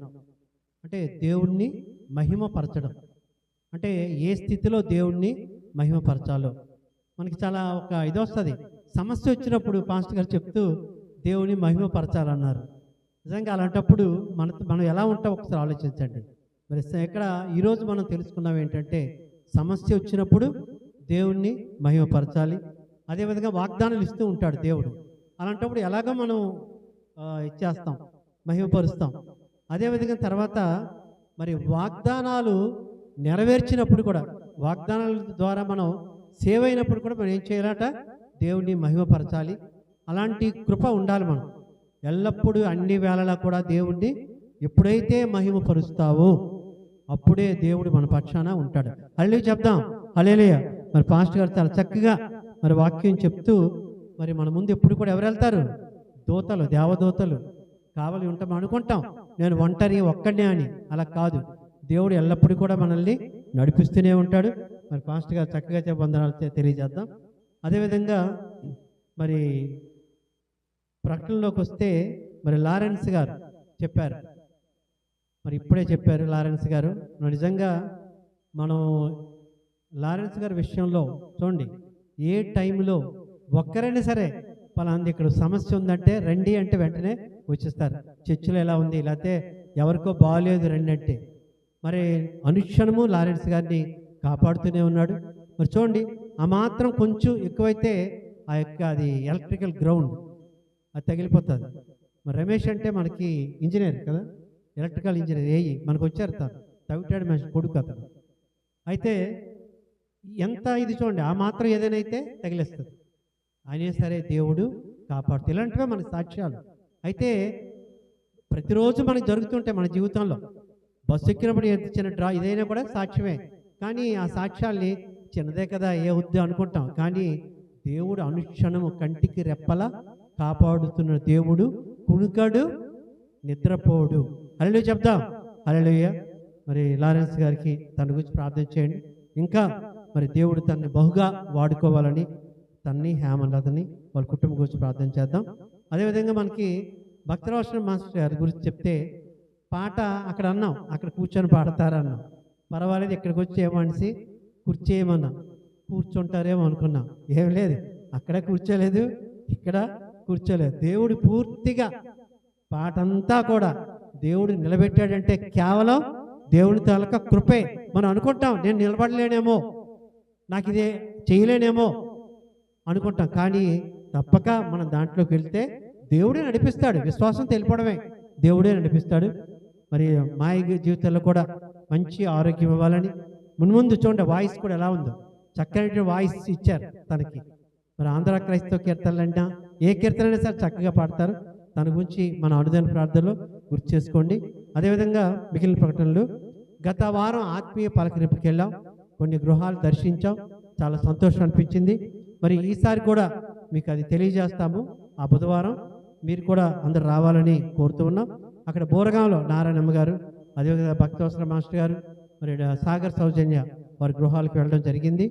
సో నెక్స్ట్ టైం కూడా మీకు తెలియజేస్తాం. దాంట్లో పాల్గొంటే ఆ వచ్చే ఆ యొక్క సంతోషం వేరేగా ఉంటుంది, గమనించాలి. అదేవిధంగా గత వారం మనం ఇందిరా ఆంటీ గారి 90 బర్త్డే వస్తుంది, సోమవారం 18వ తేదీ. మరి శ్రీకాకుళంలో ఉన్నారు కాబట్టి మన సంఘం అంతా కూడా తనకి గ్రీటింగ్స్ చెప్పాం, వీడియో కూడా తీసాం, దాన్ని డెవలప్ చేస్తాం. ఇంకెవరైనా చెప్పకపోతే, కొత్తగా ఎవరైనా వస్తే నాకు తెలిసి భక్తవత్సల మాస్టర్ గారు, అదేవిధంగా అప్పారా మాస్టర్ గారు రాలేదు, ఈ వారం కూడా రాలేదు. ఆయన ఒకరు మిస్ అయినట్టున్నారు. వాళ్ళకి రికార్డింగ్ సతీష్ గారు ఫ్యామిలీ రాలేదు, వాళ్ళకి కూడా రికార్డింగ్ చేస్తాము. ఇంకెవరైనా మిస్ అయితే అది ఈరోజు చేస్తే మరి పాస్టర్ గారు దాన్ని రికార్డింగ్ చేస్తారు. రికార్డింగ్ చేశాక ఆ విషెస్ అనేవి తనకి పంపిస్తాం. వచ్చే సోమవారమే, అంటే రేపు కాక వచ్చే సోమవారం తను 90 సంవత్సరాలు ఇచ్చాడు. తన గురించి, తన ఆరోగ్యం గురించి ప్రార్థన చేయండి. అదేవిధంగా మరి ఈరోజు 2వ ఆదివారం కాబట్టి ఇది అయిన తర్వాత స్త్రీల కార్యక్రమం ఉంటుంది. మరి దాన్ని హేమలత గారు ఎవరికో చెప్పే ఉంటారు. స్త్రీలందరూ కూడా దయచేసి ఉండాలని రిక్వెస్ట్ చేస్తూ ఉన్నాం. వచ్చే వారం మరి క్వైర్ వాళ్ళు ఉంటారు, వాళ్ళ తాలూకా మరి కూడికి ఉంటుంది, గమనించాలి. ఎక్కువసేపు ఉండదు, 10 నిమిషాలు ఉంటుంది, గమనించండి. అదేవిధంగా రాజారావు గురించి ప్రార్థన చేయండి అనుదినము. తను ఏంటంటే బాగానే ఉంటుంది, మళ్ళీ ఒక్కొక్కసారి అలా అనిపిస్తుంది. ఇటీవల శ్రీకాకుళం వెళ్ళారు, మరలా క్షేమంగా దేవుడు తీసుకొచ్చాడు. మరి తన గురించి, సొలమి గురించి, తన కుటుంబం గురించి ప్రార్థన చేయండి. అదేవిధంగా మరి డాక్టర్ సౌజన్య గారు, తను ప్రెగ్నెంట్గా ఉన్నారు, అందరికీ తెలుసు. మరి ఆ గర్భఫలాన్ని దేవుడు ఇంకా దీవించలాగన, మంచి సాక్ష్యం తన ద్వారా, సాగర్ ద్వారా వచ్చేలాగన మరి వాళ్ళ గురించి కూడా ప్రార్థన చేయాలని కోరుతూ, చివరగా కొంచెం సమయం పాటిస్తే బాగుంటుంది. అంటే ముందు ఏమవుతుందో తెలియట్లేదు వచ్చే వాళ్ళకి, మరి సాక్ష్యాలు ఏమవుతున్నాయో, స్తుతి ఆరాధన ఏమవుతుందో, ఎవరు పాడారో ఏమో తెలియట్లేదు. కాబట్టి కొంచెం తొందరగా చూడండి, 11:15కి ఇంచుమించు అయిపోతుంది. కాబట్టి గమనించాలని కోరుతూ మరింతటితో ఈ ప్రకటనలు ముగిస్తున్నాం. Thank you. ముగింపు ప్రార్థన, ప్రభు నేర్పు ప్రార్థన ఆశీర్వాదంతో ఆరాధన ముగించుకుందాం. మనం లేచి నిలబడదాం, తలలో ఉంచి కళ్ళు మూసుకుందాం, ప్రార్థన చేసుకుందాం. దేవుడు చక్కటి శ్రేష్టమైనటువంటి వాగ్దానాన్ని, లేఖనాన్ని మాకు అనుగ్రహించారు. మరి మనకు సమస్య రావడం ద్వారా సనగడం కాదు, కానీ ఆ సమస్య ద్వారా దేవుడు తనను తాను మహిమపరుచుకుంటాడని వాక్యం సెలవిస్తూ ఉంది. వాగ్దానం చేసిన దేవుడు ఖచ్చితంగా దాన్ని నెరవేరుస్తాడు. ఆనాడు ఇశ్రాయేలు ప్రజలకు వాగ్దానం చేశాడు, భయపడొద్దని ధైర్యం ఇచ్చాడు. ఇశ్రాయేలీలు దేవుడు చేసిన గొప్ప కార్యాన్ని బట్టి ధైర్యంగా ముందుకు వెళ్ళారు. ఐగుప్తులందరూ కూడా సముద్రంలో మునిగిపోయారు. దేవుడే చెప్పినట్లుగా వారి పక్షం యుద్ధం చేశాడు. అది శత్రువు నోటి నుండి విన్నాం. మనం పారిపోదాం రండి, యెహోవా వారి పక్షం యుద్ధం చేస్తున్నాడు. ఎంత గొప్ప సాక్ష్యం. కనుక పిల్లరా, మనము సమస్య వచ్చినప్పుడు మహిమపరచడం నేర్చుకుందాం. బాధలు వచ్చినప్పుడు, కష్టం వచ్చినప్పుడు ప్రభు వైపు చూసి, ప్రభువా నాకు ఈ కష్టం ద్వారా నీవు మహిమ పొందుతున్నావని నేను అనుకుంటున్నానని ఒక విశ్వాసంతో మన యొక్క విశ్వాస యాత్రను ముందు కొనసాగిద్దాం. ప్రార్థన చేసుకుందాం. మహాగణుడును మహోన్నతుడును సకల ఆశీర్వాదములకు కారణభూతుడు అయిన మా ప్రియ పరలోక తండ్రి, ఘనమైన శ్రేష్టమైన పరిశుద్ధ నామమును బట్టి కృతజ్ఞతాస్తుతులు చెల్లిస్తా ఉన్నాం. నాయన, అనుదినము నీ రెక్కల చాటు మమ్మల్ని భద్రపరుస్తూ, నీ వాక్యం సెలవిస్తున్నట్లుగా మేము వెళ్ళు ప్రతి మార్గములకు కూడా నడిపించడానికి మా ముందుగా దూతలను పంపిస్తున్నావు. ఆనాడు ఇశ్రాయేలు ప్రజలకు నా తండ్రి మేఘస్తంభాన్ని, అగ్నిస్తంభం ఏ విధంగా అయితే మీరు ముందును వెనక నుంచి నడిపించారో, నేటి దినాల్లో కూడా మేము ఎక్కడికి ప్రయాణం చేస్తున్నప్పటికీ కూడా మా ముందుగా దూతలను పంపించి నా తండ్రి మేఘస్తంభం వలె మమ్మల్ని ఆవరించి భద్రత కాపుదలిస్తున్నందుకు నీకు స్తోత్రాలు. నా తండ్రి, నీవు మా జీవితాల్లో చేసినటువంటి వాగ్దానాలు విలువైనవి, నమ్మదగినవి. ఎందుకంటే నా తండ్రి, వాటిని నెరవేర్చువాడు నీవే. ఏమాత్రం కూడా చేసిన వాగ్దానాన్ని విడిచిపెట్టే దేవుడు కాదు నాయన. నువ్వు చేసిన మేళలను మేము మర్చిపోతున్నామేమో కానీ, నువ్వు చేసిన అద్భుత కార్యాలను మేము మర్చిపోతామేమో కానీ, నాయన మా ఎడల నువ్వు చేసిన వాగ్దానం మాత్రము మీరు ఏనాటికి మర్చిపోరని వాక్యం చెప్తుంది. అటు రీతిగానే ఇశ్రాయేలు ప్రజలకు ఇచ్చిన వాగ్దానం నెరవేర్చి ఆయన వారి సమస్య ద్వారా విడిపించడం ద్వారా మీరు మహిమ పొందని స్తోత్రాలు. మరి లేఖనాన్ని విన్న మేము కూడా అట్టి స్థితిలో నాయన సమస్యలు వచ్చినప్పుడు, బాధలు వచ్చినప్పుడు నాయన దిగులు పడిపోయి, నిరాశ పడిపోయి, నాయన భయపడిపోయి నిన్ను నిందించడం కాకుండా, సనగడం కాకుండా, నా దేవుడి సమస్య ద్వారా నా ద్వారా మహిమ పొందుతున్న ఒక సత్యాన్ని మేము గుర్తించగలిగి అట్టి స్థితిలో మా విశ్వాస యాత్ర కొనసాగించి కృప దయచేయండి. ఇదిగో నాయన, సంఘం అంతటి చేతికి అప్పగిస్తున్నాను. వచ్చిన బిడ్డలందరినీ మీరు జ్ఞాపకం చేసుకోండి, రాని వారిని సహితం మీరు జ్ఞాపకం చేసుకోండి నాయన. 8వ మాసములో ఈ 10వ దినములో మేము ఇటు క్షేమముగా, భద్రముగా, ఆరోగ్యం ఉన్నామంటే కేవలం నీ కృపే. అందుని బట్టి కూడా కృతజ్ఞతాస్తులు చెల్లిస్తూ జరిగినటువంటి ఆరాధన అంతటిలో కూడా మీ ఆత్మ మధ్యలో సంచరింపజేసి మాకు తోడుగా ఉండి నడిపించి మీరు మహిమ పొందుతున్నందుకు, ఘనత ప్రభావాలు పొందుతున్నందుకు స్తుతులు చెల్లిస్తూ యేసుక్రీస్తు వారి ఉన్నతమైన నామములో ఈ మనవి సమర్పించి వేడుకుంటున్నాను మా తండ్రి, ఆమేన్. పరలోకమందున మా తండ్రి, నీ నామము పరిశుద్ధపరచబడును గాక, నీ రాజ్యం వచ్చును గాక, నీ చిత్తము పరలోకమందు నెరవేరుచున్నట్లు భూమి యందును నెరవేరును గాక. మాకు కావలసిన అనుదిన ఆహారము నేడు మాకు దయచేయము. మరణసులను మేము క్షమించి ఉన్న ప్రకారం మరణములు క్షమించుము. మమ్మల్ని శోధనలు తెక్క దుష్టు నుండి తప్పించుము. ఎందుకంటే రాజ్యము, బలము, మహిమ నిరంతరము నీవైనవి మా తండ్రి, ఆమేన్. పరమ తండ్రి అయిన దేవుని ప్రేమ, ఆయన కుమారుడు మన రక్షకుడిని యేసుక్రీస్తు వారి యొక్క కృప, ఆదరణకర్తగా ఉండి నడిపిస్తున్నటువంటి పరిశుద్ధాత్మ దేవుని సహవాసము, ఆయన సన్నిధి కాపుదల చేరవచ్చిన మనకు, మన కుటుంబాలకు, సంఘానికి, సకల పరిశుద్ధులకు సదాకాలము తోడండి నడిపించును గాక. ఆమేన్.